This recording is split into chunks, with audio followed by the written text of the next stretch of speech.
lórílẹ̀ lérí pátápátá pátá gbogbo wa. Koiki ọmọ kúùsá ọ̀kúùsá akin. Tẹ̀mí ọmọ ológo ọmọ kúùsá o. Lédìké ọmọ kúùsá ọkọni lójoojúmọ́ o. Dára tọ́ṣọ ìwọ náà mọ̀ kúùsá akin. Wọ́n kí àgbà mi àwíkóńkó lẹ́rọ ọ̀bọ̀rọ̀ náà kí wọ́n mọ̀ sáré kídó àkàdárò àwíkóńkó ọmọ kúùsá. Bàbá mi olúwẹ̀lú ẹ̀dàpọ̀ ẹ̀kúnṣẹ́ o. Bàbá kún àmọ́ mà kí o, àrí àlùmọ̀rúmù tó kárí ayé ẹ̀kúnṣẹ́ àfin. Ọmọlúkà ẹ̀ mà kúnṣẹ́ bàbá èlì jẹ́ kúnṣẹ́. Gbogbo adìtẹ́tọ̀sì pátá ni mo kí wọn lólódì níbi kankan. Omi ànlẹ́ mọ̀mọ́ kí ọmọ mọ̀ kẹ́ni ànlá o. Ẹ̀yọ́ ọmọ ìṣọ̀kan Yorùbá ti rì mo kí o ẹ̀kúnṣẹ́. Gbogbo adìtẹ́tọ̀sì pátá mo gbọ́kùnrin. Mo kóbìnrin, mo kọ́mọdé, mo kágbàlagbà. Mo kí gbogbo yín pátápátá ẹ̀kú akínṣe.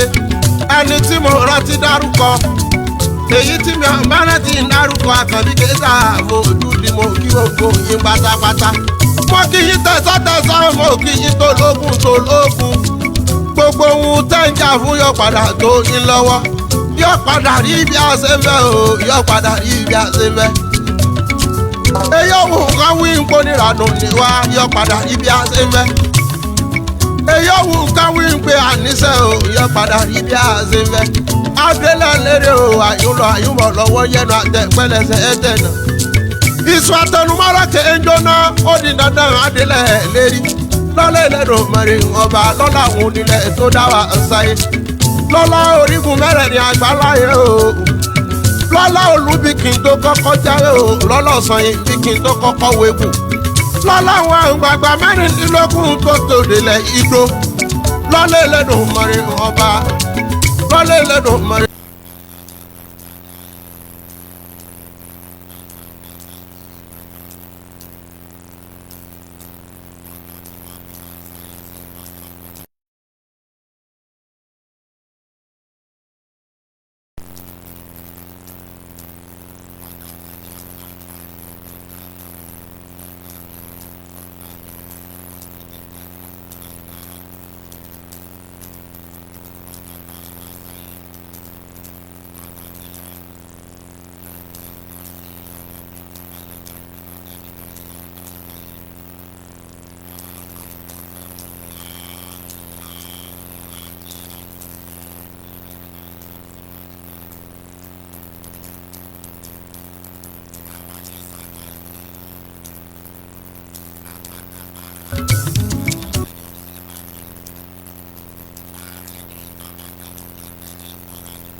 kárò tí dọ̀bẹ̀ ẹnu bírun wọn múlẹ̀ níyìn mọ́pẹ́ bóyá wọn nílẹ̀ bàbá wọn ni bírun wọn múlẹ̀ lọ́hùn mọ́pẹ́ bóyá wọn nílẹ̀ bàbá wọn nílẹ̀ gbogbo nípò oníkìkì ọ̀rọ̀ ọmọdé yẹn mọ ìgbò ọmọ rẹ ẹ̀yin lọ máa bẹ̀rẹ̀ mẹ́ta òbí ayé pátá ọ̀kan ṣẹ́ ọ̀kan tẹ̀ ọ̀kan yòókù ní gbogbo àráyé wá fi ránṣọ́ kiri gbogbo èèyàn tó bá ń fẹ́ fọ́mọdé yẹn mọ.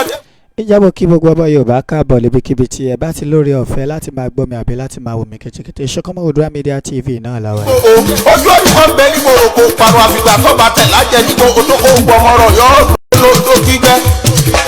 ìran àtàkùn ló ní káràn wo ọmọdé ẹ mọ yínmíyínmí lọ́lọ́jọ́ ṣe àràmàdà àkànṣá lọ́lọ́dẹ kò sílé agbe lójọba nílùú dàrú ìrólóṣù wọn fi tàlùkò síwájú lékèlékè ńlọjọba nílùú kẹfún ní Sunday Igboho ọkùnrin mẹ́fà tí wọ́n pè lẹ́nìkan ṣoṣo kànjẹ̀kànjẹ̀ takuntakun gbọ̀ngbẹ̀ràn gbàǹkọ́gbì gbàgídàdì àràmàdà yẹn tí gbogbo ẹgbẹ́ yòókù náà gà wò dákun jẹ́ wáré kó o mọ̀ ẹ́ nílé ọmọ alágbàdo nílé ọmọ atapẹ́tẹ́wọ́ fún mi ọmọ gègèlè wodò ó sànyà ọmọdé ẹ mọ ìsànyà rẹ ràn bàbá rẹ láàrin ìdí omi kò sí nìkan sí ilẹ̀nu ọmọ òkúta mẹ́ta òkè gbòó ọ̀kan sí ọ̀dàbọ̀ ọ̀kan ní mọ́ rọra ọ̀kan yòókù nígbà tó ọmọ gbòó mọ̀ rẹ kí ló dé gbòó mọ̀ ẹ sí ọmọ òpópó sọ̀rọ̀ gbàgede gbòó sùn ọ̀ láì fi bẹ̀rẹ̀ ìran bàbá ìdè nípò níbẹ̀rẹ̀ ọmọ òkú bẹ̀rẹ̀ lọ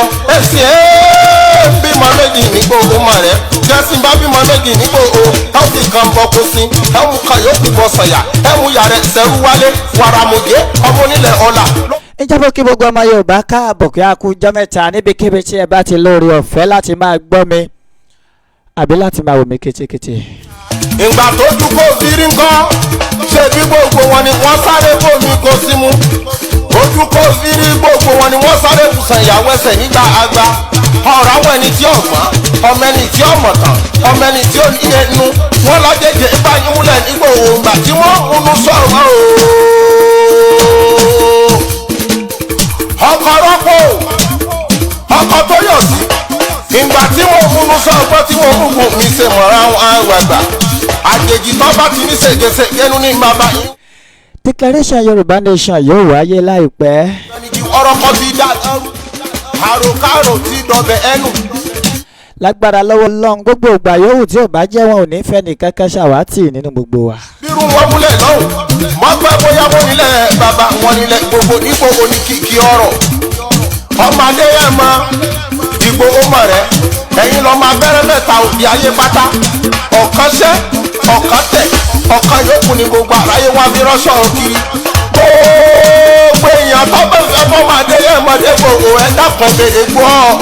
kò sígbà tí mọ́kò ò ní kú kò sígbà tá à ní declare sùúrù ló gbà. lẹ́sí gbòó ojú ọdún kan bẹ nígbò òkò parọ́ àfìgbà tó bá tẹ̀ lájẹ nígbò òtókò gbọmọrọ̀ yọ ọ̀gbẹ̀ ọmọdé yẹn mọ ìyàn yìí ni wọ́n. èèyàn gbọ́dọ̀ kájú lábẹ́ ẹ̀ gbóná. fẹ́ mọ ilé bàbá mi níbi àgbẹ̀. gbogbo nǹkan pátápátá ló gba sùúrù. níbi àgbẹ̀ fẹ́ràn ìyájẹ́ nǹkan. ẹ má jẹ́ àgbẹ̀sẹ̀ ṣáájú àwọn aṣíwájú wa. ọ̀sọ̀ ọ̀pọ̀lọpọ̀ ọdún láyé.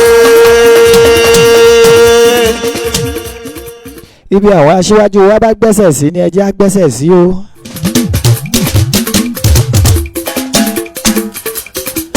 òmìnira Yorùbá ìrọ̀rùn ló máa jẹ. ọjọ́ ń bá yọyọ kárí. kíní kan tó dá mi lójú ni wípé. ń bá yọ àkàtà yìí gbọ̀ngbọ̀ngbọ̀n. àsíá Yorùbá Nation tó máa fẹ́ lẹ́lẹ́lẹ́ kò ní kọjá inú ọdún 2022 tá a wà yìí. ló jẹ́ nínú ayé ọmọ aráyé.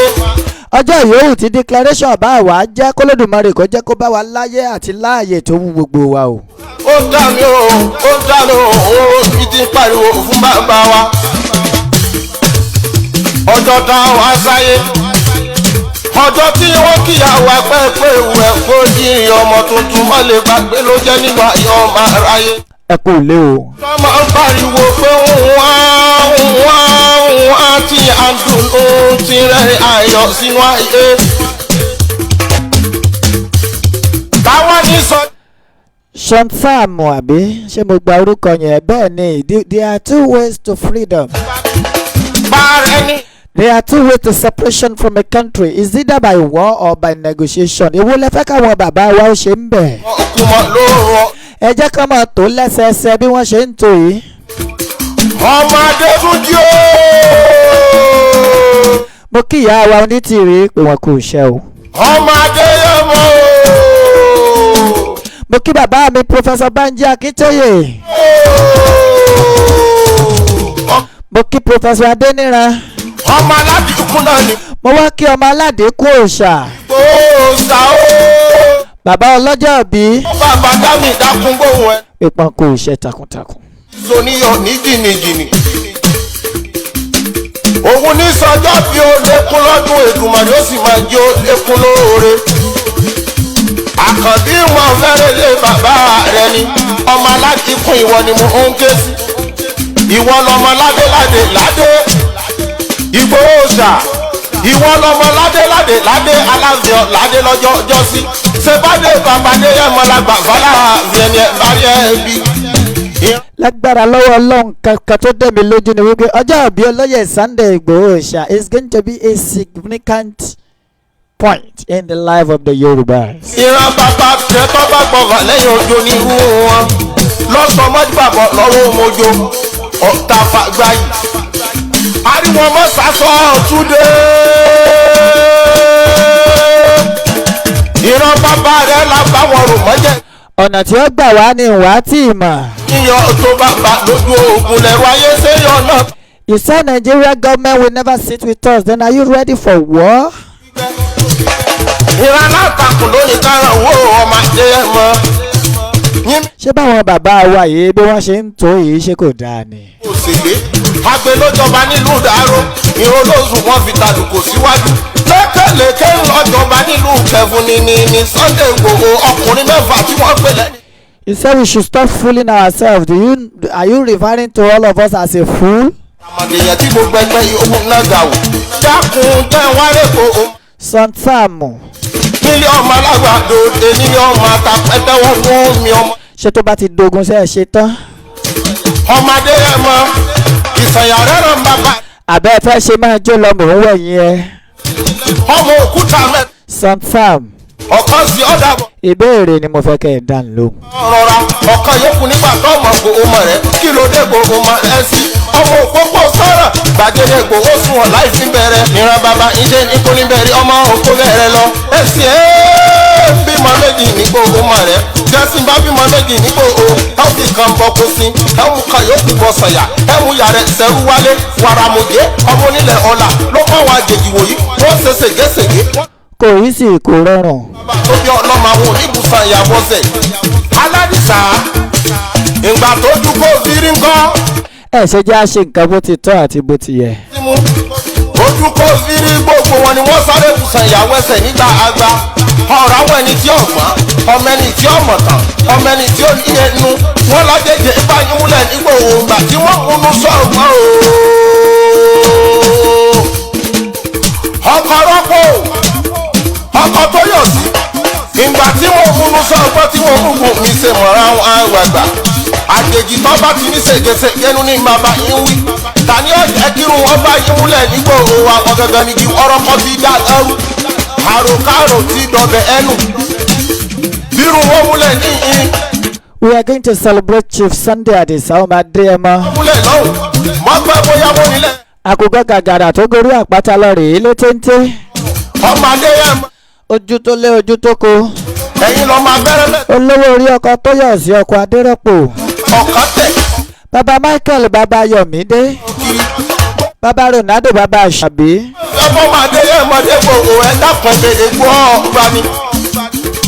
aláàfin àgbàgbà mẹ́rin. bẹ́ẹ̀ ni. wọ́n jẹ́ bílẹ̀ sí gbogbo ojú ọdún kan bẹ ní gbogbo. nàìjíríà gan ti mọ̀ wípé ilẹ̀ yorùbá á ti lọ.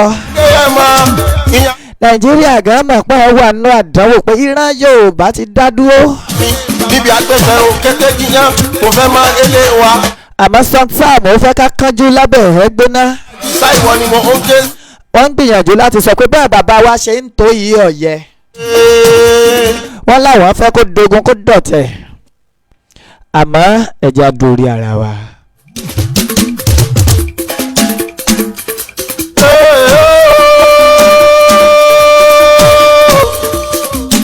ọjọ́ ń bá yọ.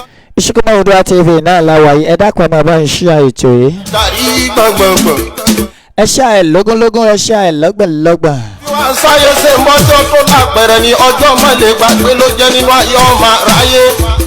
kánípọ̀ ti gbẹ̀mí ọ̀tá Àdìsá ọmọ Adéyẹmọ ní July 1st ọdún tó lọ tá ní Obama ṣe 50 years birthday ní ìsìn ẹ̀yìn tẹ̀ ń sọ̀rọ̀ ogun ẹ̀rọ dáadáa o. pariwo fún bàbá wa ọjọ́ tá a wá sáyé ọjọ́ tí wọ́n kíyàwó pẹ́ẹ́pẹ́ ìwẹ̀ fojì ọmọ tuntun mọ́lẹ̀ gbàgbé ló jẹ́ nínú ayé. mo bá bàbá mi Àdìsá ọmọ Adéyẹmọ dúpẹ́. pariwo pé òun. èmi a máa sọ pé omi ló dànù agbè òfò. òun ti rẹ́rìn ayọ̀ sínú ayé. bẹ́ẹ̀ ni. táwọn ní sọjọ́ ìran. ọjọ́ àbí olóyè Sunday Àdìsá ọmọ Adéyẹmọ tí bàbá ó pé 50 lókè ìpẹ̀yọ́ máa wáyé níjọ́ Monday on the 10/10. àdánwò yọ̀dẹ̀ ni ẹ bọ́ra ni. mo fẹ́ sáré disclaim ìròyìn àjá ara bùkà tí ń lọ nígboro lórí social media nípa Àdìsá ọmọ Adéyẹmọ. ọlọ́tẹ̀. nígbà téèyàn kan bá lanu rẹ̀ gbàgàdà bí ilẹ̀kùn abóhundé tó bá ní ìkan nínú àwọn àbúrò Àdìsá ọmọ Adéyẹmọ wà nínú àwọn ajínigbé sẹ́mọ̀ kó ti ṣí èrè. Àdàmú Sálísù. ọ̀kàrẹ̀. ìlarakùnrin náà porúkọ ara ẹ̀. láti ikú náà ni. òun ló ń fọ́ ìròyìn àjá ara bùkà jù ú ta. wọ́n pe gúrùpù àbí pílátífọ̀mù tá ti ń kọ̀kọ́ kúkọ yìí wọ́n pè ní Mọdákẹ́kẹ́ for Sunday Ìgbòho. níyọ̀ níjìnìjì. mo rọ gbogbo ẹ̀yin ọmọ Yorùbá tẹ́ ẹ bá wà nínú Mọdákẹ́kẹ́ for Sunday Ìgbòho torí Ọlọ́run àti torí ìfẹ́ tẹ́ ní sílẹ̀ Yorùbá yìí lọ rèé yọra yín kúrò níbẹ̀. àkàndí wọn. Please love and like this program. ọmọ aláàjì kún ìwọ ni mo ń ké sí. ìwọ lọmọ ládéládé ládé. Ìgbòho ṣá. ìwọ lọmọ ládéládé ládé aláàfin ládé lọ́jọ́ ọjọ́ sí. ṣèbádé babadé yẹn mọ́lágbà fọlá àfihàn ẹ̀ bárí ẹ̀ bí. ìran bàbá rẹ sẹ́yìn lọ́mọ sọ́méje. ọ̀ṣọ́ àkọ́kọ́ ṣe fóun ní ìran bàbá rẹ fi ń jagun. ajímọ̀gbọ̀fà lẹ́yìn ní kejì. ìran bàbá rẹ tó bá gbọ̀fà lẹ́yìn ojú ní irú wọn. lọ́sọ̀mọ́dì bàbọ̀ lọ́wọ́ mojo ọ̀tá fàgbáyì. ariwo. ẹ kọlu ní olóyè Sunday Àdìsá ọmọ Adéyẹmọ ẹ pààyàn síbẹ̀ ìyẹn ò tó yín ẹ tó wá bẹ̀rẹ̀ àwọn ìròyìn àjá ara bùkà olórí burúkú ọmọ òfò tí ò ní í dáa fún tó pera rẹ̀ ní Àdàmú Sálísù Àkànbí mọ̀ mọ̀ pé Fúlàní ni àmọ́ ó ń gọ sí abẹ́ orúkọ Yorùbá láti máa hùwà bí. ìran alátakùn ló ní ìkaràn wo ọmọ Adéyẹmọ. ẹ̀yin ọmọ Yorùbá lábẹ́ bó tilẹ̀ wù kó rí mo fẹ́ kẹ́ ẹ sọ́ra fáwọn eléni ní èèyàn. ọlọ́dẹ kò sì gbé agbe lójọba nílùú Dàró ìró lóṣù. lẹ́yìn olóyè Sunday Àdìsá ọmọ Adéyẹmọ. bá nílùú Kẹfún ní. ọkùnrin kan ṣoṣo nìyá wọn tó ń bí tẹ̀lé wọn. ẹnìkan ṣoṣo. yàtọ̀ sí ọmọ bàbá wọn. gbọ̀ngbọ̀ràn gbàǹkọ́gbì gbàgídàdì àràmàdèyàn tí gbogbo ẹgbẹ́ yìí ó kú. ẹni ọkùnrin tá a sì ń sọ̀rọ̀ ọkọjá kà sí àrà kì í ṣẹni tó tiẹ̀ lè wò pé bọ́yọ̀ òun lè jí ìyàn ìgbé kò lè rò níṣẹ́jú kan torí inú ìdílé tí olóyè Sunday Àdìsá ọmọ Adéyẹmọ ti jáde àbáwọ̀ pẹ̀lú pàlàpàlà. fẹ́ràn bàbá rẹ̀ láàrin ìdí omi kò sí nìkan sí i lẹ́nu. ẹ wá mú fọ́tò àjá àrà bùkà ẹ wá ń fọn káàkiri orí ayélujára àwọn náà wá dàbí ẹni tí ń tọrọ jẹ. nígbà tó mọ̀ kó o mọ̀ rẹ̀ kí ló dé kó o mọ̀ rẹ̀. bámọ̀tẹ́kùn bá mú àwọn ajínigbé tí ẹlá handover ẹ̀ fáwọn ọ̀gá ọlọ́pàá ní ẹlẹ́yẹlé kí wọ́n pàréèdì wọn ká sì bí wọ́n léèrè pé kí ló kọ̀ yín. ẹ ń bímọ méjì ní kó o mọ̀ rẹ̀ jẹ́sìn bá. kájẹ́ wọ́n dárúkọ ara wọn àti inú mọ̀lẹ́bí tó bá ti gbé jáde kẹ́ ẹ má fi yẹn kẹ́ ẹ má fi Àdìsá ọmọ Adéyẹmọ ló kọjá. ọmọ onílẹ̀ ọ̀la ló. ọjọ́ ìbí ọmọ Adéyẹmọ là ń gbìyànjú láti ṣe. mo ti mú ilé bàbá. yóò dùn gbẹ́gbá kan sí i. aládìsá. ìṣọ̀kan máa ń Oòduà UK group ẹ kú ìpalẹ̀mọ́ ọjọ́ ìbí tẹ́ fẹ́ ṣe fọlọ́yè Sunday Àdìsá ọmọ Adéyẹmọ ní UK. ojú kò fi rí gbogbo wọn ni wọ́n sáré bùsàn ìyàwó ẹsẹ̀ nígbà àgbà. ọ̀rọ̀ àwọn ẹni tí ó gbọ́n ọmọ ẹni tí ó mọ̀ tán ọmọ ẹni tí ó ní ẹnu wọn lọ́jẹ̀jẹ̀ ìbáyìí múlẹ̀. lábẹ́ ọmọdé akẹ́fọ̀ Sunday Ìgbòho bóyá kí n kà á bí wọ́n ṣe kọ́ síbẹ̀. ó ní ọwọ́ àwọn òṣìṣẹ́ aláàbò tẹ àwọn afurasí ajínigbé 5 nílùú Ìbàdàn eléyìí tí àbúrò Sunday Ìgbòho gangan tí ṣe ọmọ ìyá Sunday Ìgbòho gangan ni olórí ikọ̀ ajínigbé náà. wọ́n ti dá ẹrú. wọ́n ti wà ní olú iléeṣẹ́ ọlọ́pàá ní Ẹlẹ́yẹlé nílùú Ìbàdàn. ojú olè rèé lọ́ba tán in tó lórí burúkú kọnu. bírú wọn múlẹ̀ lọ́hùn mọ́ pẹ́ bóyá. ẹ jẹ́ wọn fún wa lẹ́rìí máa jẹ́ mi nsò. kìkì ọ̀rọ̀. ẹ kọlu ilé olóyè Sunday Ìgbòho. Ìgbòho mọ̀ rẹ̀. ẹ pààyàn. mẹ́ta òbí ayé. ẹ bà dúkìá jẹ́. ṣẹ́. ẹ káwọn aláìṣẹ̀rẹ̀ ìlú Àbújá. gbogbo àráyé wa. àwọn òkú méjì tẹ́ pa ẹ̀ tí ìgbókun náà sílẹ̀. ọba ọmọdé yẹn mọdé gbogbo ẹ dákun bèèrè gbọ́ ọba ni. aláfíà. àwọn mẹ̀lẹ́bí àdògán wọ́n sì ń ké tótótó. ojú òní wọn bẹ ní gbòòrò pa. Abu Fahan àbí. yóò gbè. ẹlẹ́wọ̀n wá láti ìlú Ìgbòho ẹ ṣé àdúpẹ́ o. ọba jẹran tó lé. ìjọba bíbí ìlú Ìgbòho kankan máa ṣe ajínigbé bí. bẹ́ẹ̀ o kékeré. káti ẹ̀ tó wá sọ ẹ̀jẹ̀ olóyè Sunday Àdìsá ọmọ Adéyẹmọ. ọmọdé yẹn máa. ẹni tí ọba mọ̀kọ́ lọ rèé béèrè ọ̀rọ̀ nípa olóyè Sunday Àdìsá ọmọ Adéyẹmọ ní Mọdákẹ́kẹ́. ẹ lọ rèé béèrè Àdìsá ọmọ Adéyẹmọ ní Mọdákẹ́kẹ́ ẹ̀tọ́ ọmọnìyàn lolóyè Sunday Àdìsá ọmọ Adéyẹmọ máa ń jà á fún léyìí tó sì jà fún Mọdákẹ́kẹ́ àgẹ́sì Ilé Ifẹ̀ nígbà tó rí wípé Ilé Ifẹ̀ fẹ́ máa yan Mọdákẹ́kẹ́ jẹ. yọyọ kárí ayé o. olóyè Sunday Àdìsá ọmọ Adéyẹmọ kò fi ìṣẹ́jú kan bá wọn lọ́wọ́ sí ìlọ́nilọ́wọ́ gbàrí kò réèpù rí kò gbàyàwó yàwó rí kò ṣe fúrọ́ọ̀dù rí. tó lápẹ̀rẹ̀ ni ọjọ́ mọ́lẹ̀ gbà. ẹ̀rí máa já mi rìn só ń bẹ́ńlẹ̀ jaburata kò ní stay record kankan rí ní police station bí ọba àti wulẹ̀ kí police station náà kó kéré tó. ó dá mi o ó dá mi o. bẹ́ẹ̀ bá wá ní ẹ̀rí ibú bẹ́ẹ̀ ẹ̀ mú wa. ọjọ́ tá a wá sáyé ọjọ́ tí wọ́n kíyàwó ẹgbẹ́ pé ìwẹ̀ kó yí ọmọ. happy birthday to you olóyè Sunday Àdìsá ọmọ Adéyẹmọ. ọjọ́ tó máa ń pariwo. bàbá ọdúpẹ́. wọ́n ti àdùn. àrà ọ̀tọ̀ lọ́jọ́ bí eléyìí jẹ́ 50 years on earth wedding jubilee. kò rọrùn tó ìran. kéèyàn tó pé 50 lórí òkè pẹ̀. ìbàjẹ́ àgbẹ̀ni ò ṣe bá bínú. bá ẹni tó bá dánwò yóò dẹni ẹ bọ́ra ni àtúwọ̀n ká ní bí wọ́n gbé dáná rọ́. ṣé bóun ní kí kan lù kọ́ kú mọ́ lóòrùn ọ̀dọ́mọdé wọ́dún ọlọ́tẹ̀. ọmọdé tún jí o.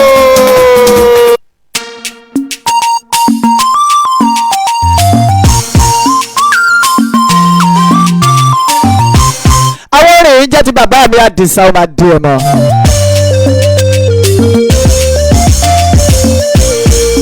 Tangents PT creator. ẹ̀ṣà ló ń ṣọjọ́ ìbí ilé ni ẹjẹ́ àdúpẹ́ Ìgbòho aládìsá òòṣà tílé lọ́dún o àfáàgbòkò tó di pawọ̀ ní wàpẹ́ láyé.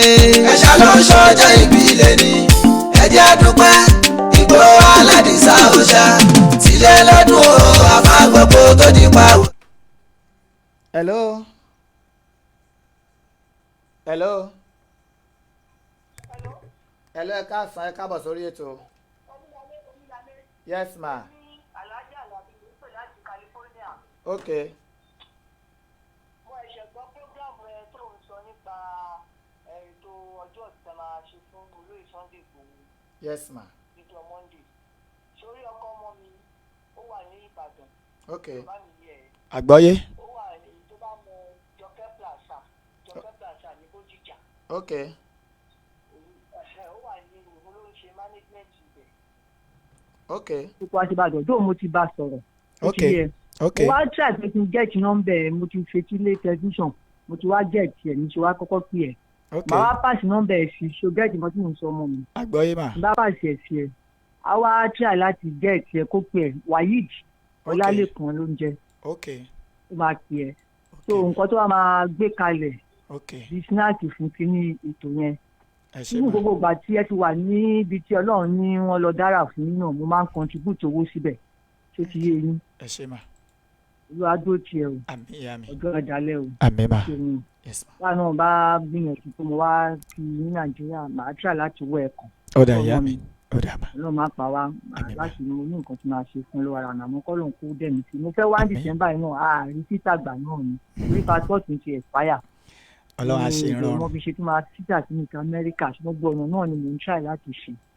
gbogbo ó máa kàn sí ẹwà ìjọ lálẹ́kan ló ń jẹ màá pàṣẹ nọ́mbà ẹ̀ sí. gbogbo ọmọ mi. ó dà mà ẹ ṣe. o ṣe mo dúpẹ́ ohun lọ́wọ́ àdúrà tí gbogbo mi ò ó dàbọ̀ bàbá màá tún máa pẹ́ lẹ́ẹ̀kọ̀ọ̀kan ṣùgbọ́n báyìí kéèké. gbogbo ọmọ Yorùbá ò lápapọ̀ ẹ jẹ́ a dúpẹ́ tómi ò sanwó pín wà látẹ̀yìn ọpẹ́ ló tọ́ bá ṣe ń kí Ọlọ́run tó ń là wá ẹ jẹ́ a tún kí akọ́fọ́gun rẹ̀ ládìsá akọni ọmọ tọ́lọ́mbàrán tó kọ̀ tí ó jẹ́ òun kó wá tọ́ bí tọ́lọ́mbàrán tó kọ̀ tí yóò jẹ́ kó wá tọ́ bí àfiṣẹ́ra kó dàgàn kò kọ̀ kó sójó fa tó máa bá jọba bẹ́ẹ̀ káàkiri Chief Sunday ọmọ ọkọ ni tí ó lábùlà Adéyẹmọ ẹ̀ṣà ló ń ṣọjá ìbílẹ̀ ni ẹ̀ṣà níyà dúpẹ́ ọmọ ọkọ ni ìgbò aládìsá òṣà àdìsá yẹn àbákò tó di pàwọ̀ ni wọ́n pẹ́ láyé.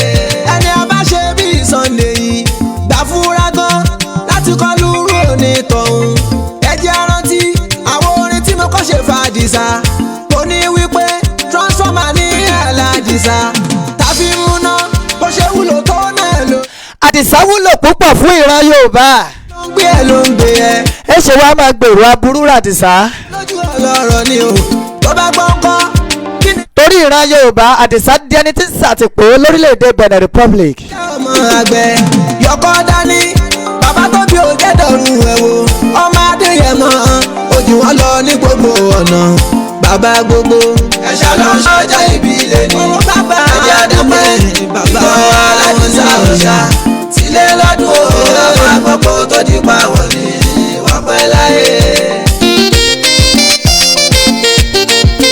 ó ṣe ń dùn ìyá ọlọ́run jòjò kalẹ̀ fọ́mọ Adéyẹmọ ìgbò ọ̀dọ́là ìpẹ́ ọmọ Adéyẹmọ ọmọ ọ̀ṣọ́ méjì Àdìsá àkọ́kọ́ lè fi ń jagun ìkejì lájí má gbọ́fà lẹ́yìn ló fi jẹ́ràn bàbá ẹ̀ tó bá gbọ́fà lẹ́yìn òjò náà ń pẹ̀lú wọn ọ̀ṣọ́ má di gbàgbọ́ lọ́wọ́ òjò òun lọ́ṣọ́ ẹ̀kẹta ọ̀tá fàgbà yìí ní kẹrin ariwo masa ní karùn-ún abáwọn ro má jẹ̀bi ní kẹfà Àdìsá ọ̀ṣọ́ ẹ̀keje ẹ̀tọ́ bàbá nílé ẹ̀tọ́ bàbá lójú ogun ẹ̀rù yìí fi má bàyé wẹ́rẹ́wẹ́rẹ́ àmì bó ṣe ń dùn yá lọ́njọ́ dùn kalẹ̀ fọ́mọ Adéyẹmọ ìgbò ọ̀dọ́là ìpẹ́ ọmọ Adéyẹmọ Olúwa tèmi níjà ayẹni lónìí kí ẹ fa ìgbò ọ̀dọ́là ìpẹ́ ọmọ Adéyẹmọ ọkọ̀ mábọ́lá ńlẹ̀ ayẹni lónìí kí gbò ìgbò ọ̀dọ́là ìpẹ́ ọmọ Adéyẹmọ bàbá ọkùnrin ayẹni ló ń sọ pé ẹ̀mí aṣọ́pọ̀ ìgbò ọ̀dọ́là ìpẹ́ ọmọ Adéyẹmọ bàbá Princess Rachel ló ní pé ẹ máa dọ́là pẹ́ ìgbò ọ̀dọ́là ìpẹ́ ọmọ Adéyẹmọ bàbá King David ló ní pé kò máa fọlá pìtàn ìgbò ọ̀dọ́là ìpẹ́ ọmọ Adéyẹmọ bàbá Prince Israel ló ní kí ọmọ Adéyẹmọ ìgbò ọ̀dọ́là ìpẹ́ ọmọ Adéyẹmọ happy birthday bàbá Bísọ́lá bàbá Dami mi o ìgbò ọ̀dọ́là ìpẹ́ ọmọ Adéyẹmọ bàbá Michael oṣọ̀pọ̀ ọdún láyé nínú ọlá ńlá ni ìgbò ọ̀dọ́là ìpẹ́ ọmọ Adéyẹmọ ọkọ ìyá Dami ọkọ ìyá Michael ọmọ Adéyẹmọ ìgbò ọ̀dọ́là ìpẹ́ ọmọ Adéyẹmọ Olúwàgbẹ̀mí níjà ayẹni lónìí kí ẹ fa ìgbò ọ̀dọ́là ìpẹ́ ọmọ Adéyẹmọ ọlọ́pìn 50 years birthday Golden Jubilee ṣe Sunday Ìgbòho ẹ̀mẹ́ àtúnṣọpọ̀ sí every time tẹ lọ́jọ́ ìbí ẹ̀ Àdìsá Golden Jubilee ṣe Sunday Ìgbòho ẹ̀mẹ́ àtúnṣọpọ̀ sí ọpọlẹ́ ní ṣàlàfí bá ẹyọ Ìgbòho Golden Jubilee ṣe Sunday Ìgbòho ẹ̀mẹ́ àtúnṣọpọ̀ sí ó má ṣe rántí ọjọ́ ìbí ẹ̀ Bùsẹ̀kù Golden Jubilee ṣe Sunday Ìgbòho ẹ̀mẹ́ àtúnṣọpọ̀ sí àwíyé àgbèmí náà bá ẹ yọ Golden Jubilee ṣe Sunday Ìgbòho ẹ̀mẹ́ sí ọ̀rọ̀ àjọsọ wa. Sunday má ṣe gbàgbé àwọn ayé ń wí pé nígbà tí mo mọ̀ ẹ́ kí ni n ta bá dé èmi náà ń dá fún tòló. Ìgbòho tún yá ó tún yá Ìgbòho tún yá jọ́ mọ̀ pé mo mọ̀ ẹ́ kì í ṣeré rárá ẹnu kọ́ wíbẹ̀ jẹ́ bẹ́ẹ̀ ta di sá. Àwọn kan ń dúró fóore kan lè wá ayọ̀ àwọn kan ń mú pé kí ni n ta ṣe gangan bàbá ẹ̀ fọyán mú. Kẹ́lò bẹ́ẹ̀ kọ́ ọ̀tá o àwíyá dúpẹ́ ojú òní tí ẹ láyé. Aláàánú aláránṣẹ́ màá ló jẹ́ ọmọdé yẹn mọ́. Ìgbòho ẹ̀ dọ́là ìpẹ́ ọmọdé yẹn mọ́. Bó ṣe dùn yá ọlọ́jọ́ dùn kalẹ̀ fọmọdé yẹn mọ́. Ìgbòho ẹ̀ dọ́là ìpẹ́ ọmọdé yẹn mọ́. Akọni Oòduà ọmọ ọkọ Yorùbá ọmọdé yẹn mọ́. Ìgbòho ẹ̀ dọ́là ìpẹ́ ọmọdé yẹn mọ́. It is going to be a very wonderful program in celebrating 50 years birthday of Oloye Sunday Adisa ọmọ Adéyẹmọ. Àkókò gàgàrà tó gorí àpáta lọ rèé létéńté ọmọ ládéládé ládé aláàfin ọ̀ládé adé orí aládékún la gbà fáláàfin. Ìwọ tó bá wá rú lójú pé ṣé lóòótọ́ wọ́n gbadé orí aládékún fáláàfin tó bá pàdé aláàfin ikú bàbá yèyé lójú ọ̀nà kó bí kábíyèsí léèrè kémi àtàláàfin ọmọ pàdé mọ́. Kọ́run mú pé kí ni n ta ṣe gangan bàbá. Àti ọjọ́ Thursday ìní àwọn ètò lọ́lọ́kàjọ̀kan ni ó ti máa bẹ̀rẹ̀ nípa ọjọ́ bí Olóyè Sunday Adisa ọmọ Adéyẹmọ. Àwọn afàdàgbà ètò rọ̀ ní ọjọ́ Monday nígbà tí more than 500 people tí wọ́n mọ lórí ọ̀fẹ́ sí ìwòsàn ọ̀fẹ́ lórí oríṣiríṣi àrùn tí bá ń bá wọn fínra. Ní orúkọ bàbá mi Adisa ọmọ Adéyẹmọ náà la fi máa ṣe gbogbo èyí. PT Creator. Ẹ̀ṣà ló ń ṣọjọ́ ìní ẹ̀jẹ̀ àdúpẹ́ Ìgbòho aládìsá òòṣà tilé lọ́dún àfàgbòkò tó di pa wọ̀ ní wàpẹ́ láyé.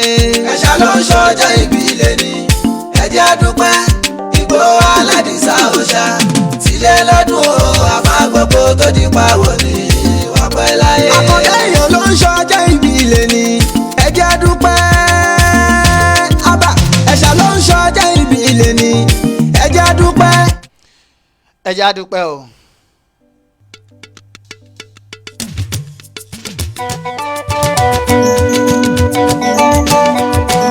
Ẹ bá mi ká Adisa o. Akọni Lẹ́gàsì. Akọni Lẹ́gàsì. Ẹ bá mi ká Adisa o. Akọni Lẹ́gàsì. Akọni Lẹ́gàsì. Akọni Lẹ́gàsì. Ẹ bá mi ká Adisa o. Akọni Lẹ́gàsì. Yòsí mo dé o. Sunday Igboho. Ẹkùn tákìrì gbéra ẹni jà. Àfọ́kù kò tí tó ti kọra ogún ọdún. Ẹ̀mí ọ̀sán ọdún ayọ̀ ló sì mọ̀ sí lágbára ọba tó dá gbogbo wa. Bàbá dá mi o. Ọ̀pọ̀lọpọ̀ ilẹ̀ Yorùbá onílé gbàgbé rẹ̀ kórè tó ṣe. Ẹgbẹ́ rẹ̀ lọ́wọ́ ọmọ Yorùbá ń fọ́nrán mi wá o. Láti ilẹ̀ ìtóbi òkun ní kí ọgbẹ́ òkú ọdún. Happy 15 years birthday to Chief Sunday Adisa ọmọ Adéyẹmọ. Ṣé bàbá yọ ọ̀wọ́ ọ̀tì ká ṣe àjọyọ̀ ọjọ́ bí rẹ̀ ni? 50 years lókè èpè kì í máa ṣe wàsá. 50 ọdún lórílẹ̀ òkè ìpẹ̀ ṣe mọ̀ pé kì í ṣe kèrémí rárá. Kì í ṣe pé rọrùn. Kéèyàn tó ṣe 50 years lókè èpẹ̀. Ọlọ́run gbà f'Adisa ọmọ Adéyẹmọ. Ó fira rẹ̀ jì fún ìran Yorùbá. Ọlọ́run tó wá dá ẹ̀mí rẹ̀ sí ní July 1st. Ẹ jẹ́ dákẹ́ ìṣẹ́jú kan fún Adògán pẹ̀lú àfáàfàtà ìtẹ́mi wọn bà lọ ní July 1st.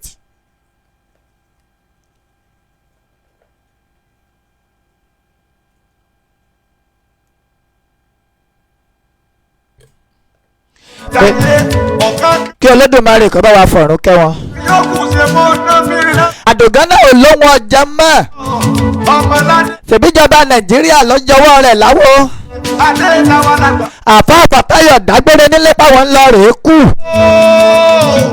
ìjọba nàìjíríà ló dẹ́mi wọn légbodò ìdí nìyí tí a fi lè bá olóyè Sunday Adisa ọmọ Adéyẹmọ dúpẹ́ Oṣù lẹ́ẹ̀kan orí. wípé omi ló dànù agbe ọ̀fọ́ Sáfọdún ọdún àti dúkìá bàjẹ́ ọba tó dáyé. nǹkan ṣẹlẹ̀ àmọ́ Olódùmarè mú ẹ̀mí ọba Adéyẹmọ dúró ṣinṣinṣin Ìwọ náà ni olórí rẹ̀. ẹ̀mí náà wá pé 50 lórílẹ̀ Akọni ó yẹ ká dúpẹ́ f'Olódùmarè lọ́wọ́ Fúlàní. káwa náà ó sì tún give back to the community Lọ́wọ́ ọba. in appreciation for sparing Chief Sunday Adisa ọmọ Adéyẹmọ's life. rìhásà sí ní gbogbo èyí tá à ń ṣe yìí Alákòóso. tó bá máa di ọjọ́ Thursday sí ọjọ́ Sunday a máa mú nǹkan lẹ̀ lórí ayélujára ẹ máa sọ̀tàn Àdìsá ọmọ Adéyẹmọ bóò ni bíbí ọmọ Adéyẹmọ ṣe rí gan bóò lọ ṣe bí ọmọ Adéyẹmọ kí ló gbọ́ ọmọ Adéyẹmọ dé mo dá kẹ́kẹ́ ta lọ́mọ Adéyẹmọ lọ rèé bá ní mo dá kẹ́kẹ́ kí ló dé tọ́mọ Adéyẹmọ fi gbèjà mo dá kẹ́kẹ́ kí ni mo dá kẹ́kẹ́ fi padà ṣẹ̀san fọlọ́yè Sunday Igboho.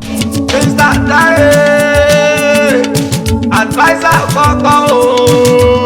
kéèyàn tó ya irú ikú ńlá fún odidi 50 years kò rọrùn Àdìsá ò ní fojú sunkún ọmọ ò ní gbọ́mọ sí ò ní rí òkú aya lágbára lọ́wọ́ Ọlọ́run ìyá mi Síkírátù ìyá tó bí Adéyẹmọ ẹ pẹ́ láyé lágbára lọ́wọ́ Ọlọ́run ẹjẹ́ àbáyá olóríire tó bímọ alálùbáríkà ẹjẹ́ àbáyọ̀ bàbá mi Adétúnjí tó bí Adéyẹmọ tó bí Sunday lọ́mọ kọ́lọ́mbà wa mẹ́ẹ̀pẹ́ búkúrò lójú wọn kọ́ dà wọ́n pọ̀ máwọn tí òun kẹ́ lọ́wọ́lọ́wọ́ wọlá gbogbo akitiyan olóyè Sunday Adisa ọmọ Adéyẹmọ lórílẹ̀. General coordinator. Happy birthday in advance to you bàbá mi Adisa. I will forever celebrate you. You want been celebrated. You want been emulated. You want been given a befitting birthday celebration. Ẹ bá wa dá sí.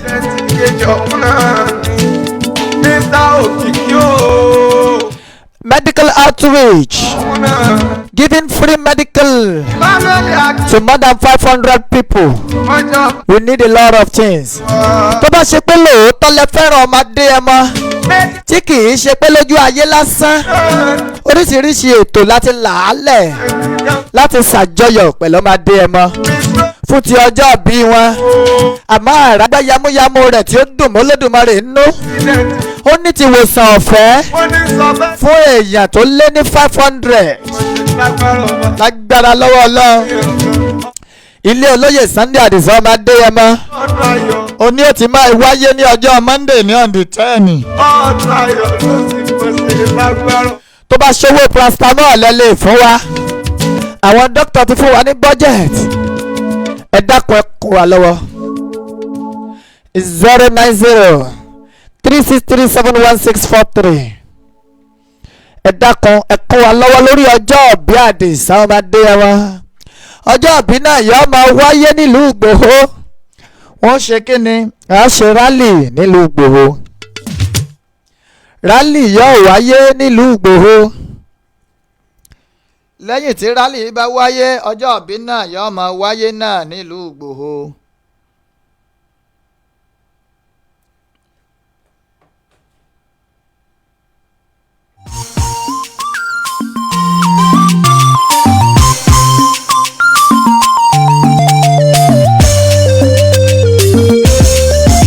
Happy birthday to you in advance. Tangents PT Creator. ẹ̀ṣà ló ń ṣọjọ́ ìbí. 50 years and out. yá dúpẹ́. kò rọrùn pẹ̀lú tójú bàbá mi ti rí. lé lọ́dún àfáàgbòkò tó di pa wọ̀. kódà ẹni bá fún wa ní tọ́rọ́ kọ́bọ̀ ó dá mi lójú pé yóò péye bọ́jẹ̀tì tá a fẹ́. mo ti rí èèyàn tó ti fún mi ní 5,000 láàárọ̀ yìí. àfáàgbòkò tó di pa wọ̀ ni wọ́n pẹ́. nígbà tí mo kọ́kọ́ ṣe prógráàmù tí mo ṣe. ẹ jẹ́ dúpẹ́ ẹ̀ṣà ló ń ṣọjọ́ ìbí ilé ni ẹ jẹ́ dúpẹ́ Ìgbòho Aládìsá aládìsá òòṣà tílé lọ́dún o àfàgbọ́kọ tó di pawọ́ ní wàpẹ́ láyé. ẹ̀ṣà ló ń ṣọjọ́ ìṣẹ́ ní àjẹdúpẹ́ iṣẹ́ tó ti aládìsá òòṣà tílé lọ́dún o àfàgbọ́kọ tó di pawọ́ ní wàpẹ́ láyé. ọjọ́ ìbí aládìsá òòṣà títọ́ fáyé pàtàkì jùlọ nílẹ̀ Yorùbá kàṣe kó dùn Ọlọ́run ló ṣàdìsá yẹn ní ẹ̀ṣà èèyàn kan ṣoṣo. ẹni ẹ̀sán làdìsá ẹ jẹ́ celebrate ẹ̀ ẹ jẹ́ dáwọ́ ọ̀dọ̀nà pẹ̀lú lóye. ẹ̀yin ará Ìjẹ̀bú ẹ ṣé ẹ kú rálì náà mo dúpẹ́ lọ́wọ́ yín mo dúpẹ́ pé òkú àtọ̀sà àtọ̀ àwọn odò wẹ́wẹ́wẹ́. wọ́n ní oko ò lè bá Sunday lójijì mo gbé tótó farosọ mọ ìdí ẹ fi gbàgbọ́ lọ́wọ́ mojo. ẹ̀ṣà ló ń ṣọjọ́ ìbí rẹ̀ òòṣà ọmọ aládìkú ọ̀rọ̀ aládìsá òòṣà tílé ládùn àfàgbọ́kọ tó ní pawọ́ ní wàpẹ́ láyé. ìfẹ́ ló yẹ kó ṣẹ̀san ìfẹ́ ẹ̀jẹ̀ akórí tó fẹ̀mí làákùlọ̀ fún ìlú darí wálé ogun tí ó dàbí ìpàǹjẹ̀kọ jẹyọ nílé ìgbò lọ nítorí ìfẹ́ mo gbé tótó fakọni àkàndá nínú èèyàn torí wípé o ẹni bá lọ tó bọ́ ló lè sọ ohun tójú rí. ẹ̀ṣà ló ń ṣọjọ́ ìbí lè ní ẹ̀ṣà ní ìgbò aládìsá òòṣà tó bọ́ ló lè sọ àfàgbọ́kọ tó di pawọ́ ní wàpẹ́ láyé. gbogbo ọmọ Yorùbá ò lápapọ̀ ẹ̀jẹ̀ dúpẹ́ tómi ò sanwó pín wà látẹ̀yìn ọpẹ́ ló tọ́ bá ṣe ń kí Ọlọ́run tó ń là wá ẹ̀jẹ̀ àtúkí akọ́fọ́gun rẹ̀ aládìsá akọni ọmọ. adúpẹ́ tómi ò tẹ̀yìn wọ̀ gbé wa látẹ̀yìn wà á tán bí. tí wọ́n gbẹ̀mí aládìsá ní July 1st. tó kàn tí yóò jẹ kò wá tán bí àfiṣẹ́ra kó dàgbọ́n kò pọ̀ kò sójó fa tó máa bá jọba bẹ́ẹ̀ káàkiri Chief Sunday ọmọ ọkọ ní tí ó lábùlà Adéyẹmọ. ẹ̀ṣà ló ń ṣọjọ́ ìbí lè ní ẹ̀ṣà ní àdúgbò ọmọ ọkọ ní aládìsá òòṣà àdìsá lọ́dún àfàgbọ́kọ tó di pawọ́ ní wàpẹ́ láyé. ẹni a bá ṣe bí Sunday yìí gbà fúnra gan láti kọ́ lúrú ní tọ̀hún ẹ̀jẹ̀ rántí àwọn orin tí mo kọ́ ṣe fàdìsá mo ní wípé transformer ní aládìsá tàbí múná bó ṣe wúlò tó náà lóye mọ̀ tó bá ń bínú òtítọ́ ló ń gbé ẹ ló ń gbé ẹ onínú mímọ́ àwíkòkò lójú ọlọ́rọ̀ ni o tó bá gbọ́ ńkọ́ kí ni yóò ṣe fún aládìsá ta ló fẹ́ kú àjànàkú kọjá ọmọ àgbẹ̀ yọkọ́ dání bàbá tó bí ògẹ́dọ̀rùn ẹ̀ wò ọmọ Adéyẹmọ ojú wọn lọ ní gbogbo ọ̀nà bàbá gbogbo. ẹ̀ṣà ló ń ṣọjọ́ ìbí lè ní ẹ̀jẹ̀ àdúpẹ́ bàbá aládìsá òòṣà tílé lọ́dún o àfàgbọ́kọ tó di pawọ́ ní wàpẹ́ láyé. ó ṣe ń dùn ìyá ọlọ́jọ́ odò kalẹ̀ fọ́mọ Adéyẹmọ. ìgbò ọ̀dọ́là ìpẹ́ ọmọ Adéyẹmọ. ọmọ ọ̀ṣọ́ méje àdìsá. àkọ́kọ́ lè fi jagun ìkejì lájí má gbọ́fà lẹ́yìn ló fi jẹ́ràn bàbá ẹ tó bá gbọ́fà lẹ́yìn òjò ló ń pẹ̀lú wọn lọ́ṣọ́ má di gbàgbọ́ lọ́wọ́ òjò òun lọ́ṣọ́ ẹ̀kẹta ọ̀tá fàgbà yìí ní kẹrin ariwo masa ní karùn-ún abáwọn ro. ẹ jọ̀ọ́ mo ti pin ní account number síbẹ̀ iyekíye tẹ́ bá fún wa we are going to celebrate and we are going to highly appreciate it. àmì bó ṣe dùn yá lọ́jọ́ dùn kalẹ̀ o. 09036371643 WhatsApp calls only. Adéyẹmọ olúwàgbẹ̀mí níjà ayẹni lónìí kí ẹ fa. ìgbò ọ̀dọ́là ìpẹ́ ọmọ Adéyẹmọ. ọ̀pọ̀ ọmọ bọ́lá ńlẹ̀ ayẹni lónìí kí gbò. ìgbò ọ̀dọ́. The account number has been pinned. gbogbo nǹkan yòókù jà ẹni bá fún wa ní 500 wáyé pé lóòótọ́ lẹ fẹ́ràn Àdìsá ọmọ Adéyẹmọ tí ń bá calculate iye èèyàn tó ń wò mí ní ìsìn tá a bá dá ẹgbẹ̀rún kọ̀ọ̀kan ó ti fẹ́ẹ̀ súnmọ́ bọ́jẹ̀ẹ̀tì tí àwọn dókítà tán fún wa kò dẹ̀ sí ní tó pọ̀ jù láti fàdìsá ọmọ Adéyẹmọ. Dáfídì ló ní pé kò máa fọ lápìtàn. ìgbò ọ̀dọ́là ìpẹ́ ọmọ Adéyẹmọ. bàbá Prince Israel ló ní. àwọn orin ti pọ̀ nílẹ̀ jaburata. ìgbò ọ̀dọ́là ìpẹ́. èmi àti yín ọjọ́ mú nǹkan lẹ̀ lóru ọjọ́ Monday. bàbá dami mi. torí màá wà nínú studio bìbà ní láti máa celebrate bàbá mi. kẹ́ ó ṣọ̀pọ̀ ọdún lá. Àdìsá ọmọ Adéyẹmọ. Ìgbòho Ìṣọ̀kanmọ́wọ́dún UK group. ọkọ̀ ìyá dá mi. Àwọn yẹn náà máa bẹ̀rẹ̀ gẹ̀jígẹ̀ sí UK láti máa celebrate olóyè Sunday Àdìsá ọmọ Adéyẹmọ. Adéyẹmọ. It's going to be televised live on the Ìṣọ̀kanmọ́wọ́dún TV on Sunday. Ìgbòho dọ́là ìgbẹ́. The account number has been pinned. Ẹ jẹ́ máa gbọ́ tololo tí n bá ti ń gbọ́ tololo nísìnyí máa sọ ta gbogbo ayé ọmọ gbọ́ pé iye báyìí ilẹ̀ ti fún wa. African tẹ lọ́jọ́ ìbí ẹ̀ Àdìsá. Golden Jubilee ṣe Sunday Ìgbòho ẹ̀mẹ́ àtúnṣọpọ̀ sí. ọpọlọ ní sálàfí bá ẹyọ Ìgbòho. Tí n bá ti ń gbọ́ tó ìmọ̀ sọyẹ tó bá jẹ́ fún gbogbo ọmọ Yorùbá láti máa mọ̀ kí a ṣetán láti gẹran máa wọ. And everybody is going to be appreciated. àwíyá gbèmí náà bá ẹyọ. Golden Jubilee ṣe Sunday Ìgbòho ẹ̀mẹ́ àtúnṣọpọ̀ sí. Bó bá ṣe ń dún náà láàmú ẹjẹ́ ẹ máa mọ̀. Joshua Sunday. Ẹni tó fún wa ní 5,000 láàárọ̀ yìí a mọ̀ dúpẹ́. nígbà tí mo mọ̀ ẹ́ kí ni ó tá a bá dé èmi náà ń dá fún tòló. Ìgbòho tún yá ó tún yá Ìgbòho tún yá jọ́ mọ̀ pé mo mọ̀ ẹ́ kì í ṣeré rárá ẹnu kọ́ wíbẹ̀ ẹ̀jẹ̀ bẹ́ẹ̀ ń ta Àdìsá. àwọn kan ń dúró fóore kọ́lé wá yọ àwọn kan ń mú pé kí ni ń tá a ṣe gangan. Àwọn kan dúró bíi ká Àdìsá ọmọ Adéyẹmọ ṣe yẹ̀yẹ́. àwíyá dúpẹ́.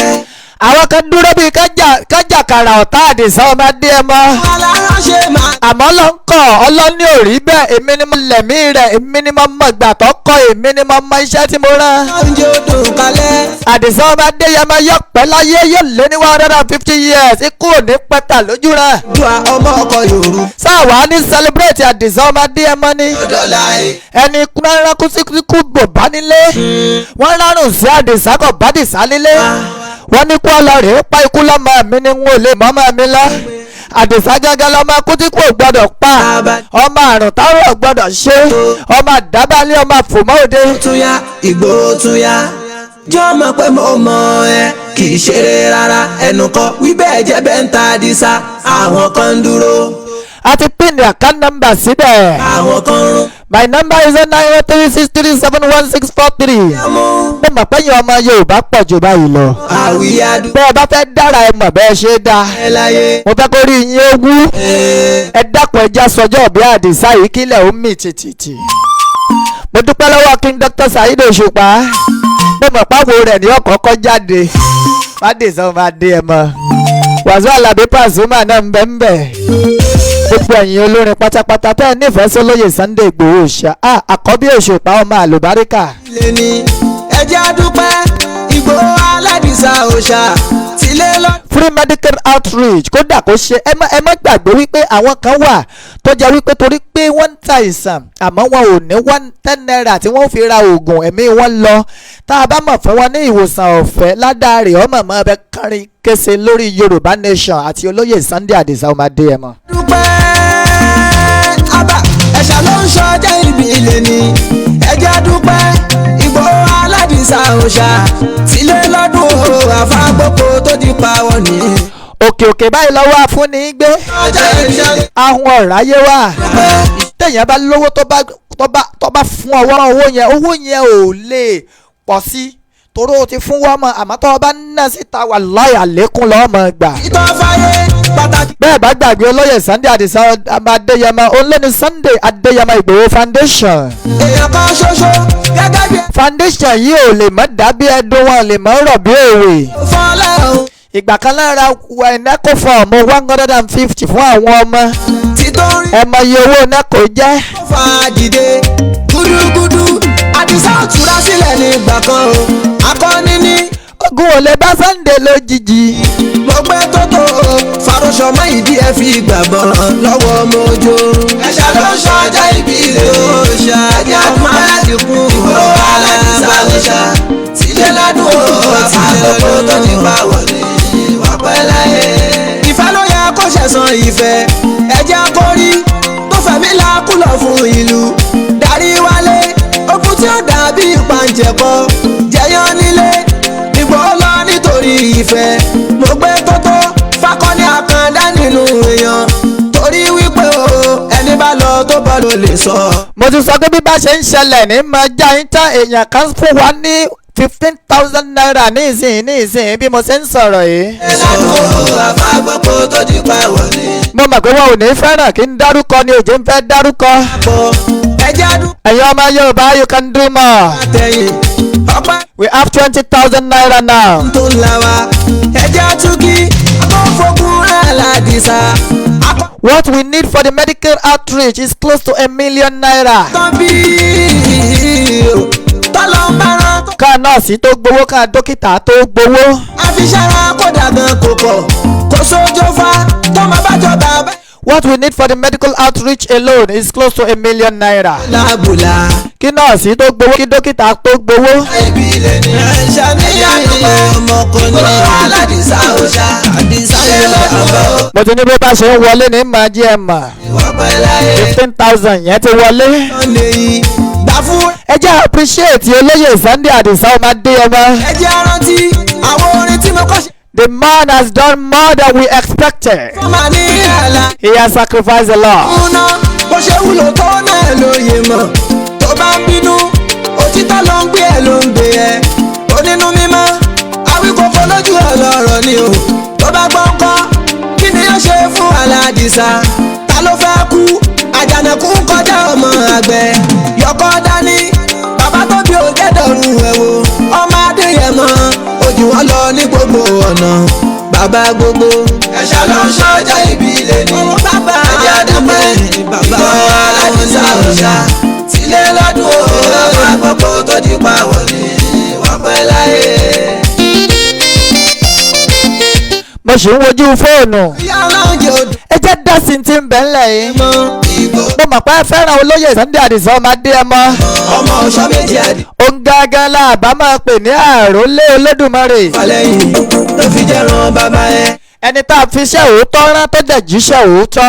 wọn ọ̀ṣọ́ má di gbàgbọ́ lọ́wọ́ ojú òun lọ́ṣọ́ ẹ̀kẹta ọ̀tá fàgbà yìí lè kẹrin kò sí iye tó kéré àbáwọn ro má jẹ́ kò dẹ̀ sí iye tó pọ̀ jù. àdìsá ọ̀ṣọ́ ẹ̀keje ẹ̀tọ́ bàbá nílé ẹ̀tọ́ bàbá ló. Let's celebrate Chief Sunday Adisa ọmọ Adéyẹmọ. wẹ́rẹ́wẹ́rẹ́ àmì bó ṣe ń dùn yá lọ́njọ́ dùn kalẹ̀ fọ́mọ Adéyẹmọ ìgò ẹ̀ọ́dọ́là ìgbẹ́ ọmọ Adéyẹmọ. Olúwàgbẹ̀mí níjà ayẹni lónìí kí ẹ fa àpátápá ọ̀rọ̀ ọkùnrin ogun o. ọmọ Adéyẹmọ. Adisa ọmọ Adéyẹmọ. ilé ayẹni lónìí kígbò ìgò ẹ̀ọ́dọ́là. You are more celebrated by me. bàbá You are always celebrated. ẹ̀mí aṣọ́pọ̀ ìgò ẹ̀ọ́dọ́là ìgbẹ́ ọmọ Adéyẹmọ.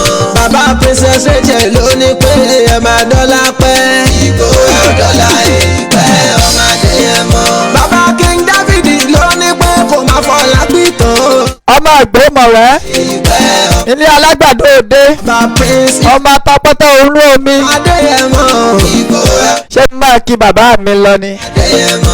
Oh my God. bàbá bísọ́lá ẹ ní láti mọ bínú mi ṣe ń dùn tó. ẹ̀ọ́dọ́là Adisa ọmọ Adéyẹmọ ó wà lókè èèpẹ̀ láti ṣe 50 years birthday. nọ̀ọ́lá ńlá ní ìgò ìgbà tá a ṣe 49 bàbá mi wà nínú àhámọ́. àdámì ọkọ̀ a dẹ̀ ṣe pẹ̀lú ìrànlọ́wọ́ ẹ̀yin ọmọ Yorùbá. náà a ṣàdúrà a ṣèwòsàn ọ̀fẹ́. iná ẹ̀lọ tó fẹ́ tẹ́ pẹpẹ rẹ̀ lọ́tẹ̀ kò sí ní tó kọjá àdúrà. a máa bólóyè Sunday Adisa ọmọ Adéyẹmọ dúpẹ́ náà ni. 50 Nothing is too small. ọdíjú I'm expecting a lot. ọdẹ Ìgbòho ẹ̀mí àtúnṣọpọ̀ sí. ẹbí tẹ̀ǹtẹ̀ lọ́jọ́ ìbí ẹ̀ Àdìsá. golden jubilee ṣe Sunday Ìgbòho ẹ̀mí àtúnṣọpọ̀ sí. lágbára lọ́wọ́ Ọlọ́run níjọ́ Monday náà bákan náà àwọn èèyàn wa máa wà ní ìlú Ìgbòho láti ṣe rally àti láti tẹ́ pẹpẹ àríyá in celebration of his golden jubilee. ẹ̀mí àtúnṣọpọ̀ sí. àwíyá gbèmí náà ń bá ẹ yọ. golden jubilee ṣe Sunday Ìgbòho ẹ̀mí àtúnṣọpọ̀ sí. No amount of money is too small. Sunday má ṣe The account number has been pinned. wípé ẹ kàn tí ẹ máa jù ú bẹ́ẹ̀. tó bá ṣe pé lóòótọ́ lẹ fẹ́ràn Àdìsá ọmọ Adéyẹmọ ó yẹ kẹ́ ẹ ti surprise mi. yá ó tún yá I said we need close to 1 million naira for the medical outreach. rárá ó yẹ kí n ti máa gbòòrò àláàtì kọ́ máa ré lura wọn. fóore kan káláàtì ọmọ ilé àláàtì dànù. pé pé kí ni ń ta. ìyẹn kan ló sáré sẹ́ǹdì 15,000 ní ìsìn. kẹ́rù ó bẹ́ kọ́. ó ṣeé ṣe kó jẹ́ pé n tó wò mí lórí YouTube láàárọ̀ ni. ojú òní tí ẹ láyé aláàánú aláránṣẹ́ máa ló jẹ́ ọmọdé yẹn mọ́. ìbò ẹ̀ ò dọ́là ìgbẹ́ ọmọdé yẹn mọ́. bó ṣe dùn yá ọlọ́run jẹ́ odò kalẹ̀ fọmọdé yẹn mọ́. ìbò ẹ̀ ò dọ́là ìgbẹ́ ọmọdé yẹn mọ́. akọni Oòduà ọmọ ọkọ Yorùbá ọmọdé yẹn mọ́. ìbò ẹ̀ ò dọ́là ìgbẹ́ ọmọdé yẹn mọ́. ọ̀rọ̀ àjọsọ wa Sunday má ṣe gbàgbé àwọn ayé ń wí pé nígbà tí mo mọ̀ ẹ́ ìní ń ta bá dé èmi náà ń dá fún Tolo Ìgbòho tún yá ó tún yá Ìgbòho tún yá jọ́ mọ̀ pé mo mọ̀ ẹ́ kì í ṣeré rárá ẹnu kọ́ wí bẹ́ẹ̀ jẹ́ bẹ́ẹ̀ ń ta àdìsá àwọn kan ń dúró fóore kan lè wá ayọ̀ àwọn kan ń rún mú pé kí ni ń ta ṣe gangan bàbá ẹ̀ fọyán mú kẹ́rù ó bẹ́ kọ́ ọ̀tá o àwíyé adúpẹ́ ojú òní tí ẹ láyé àwíyé o.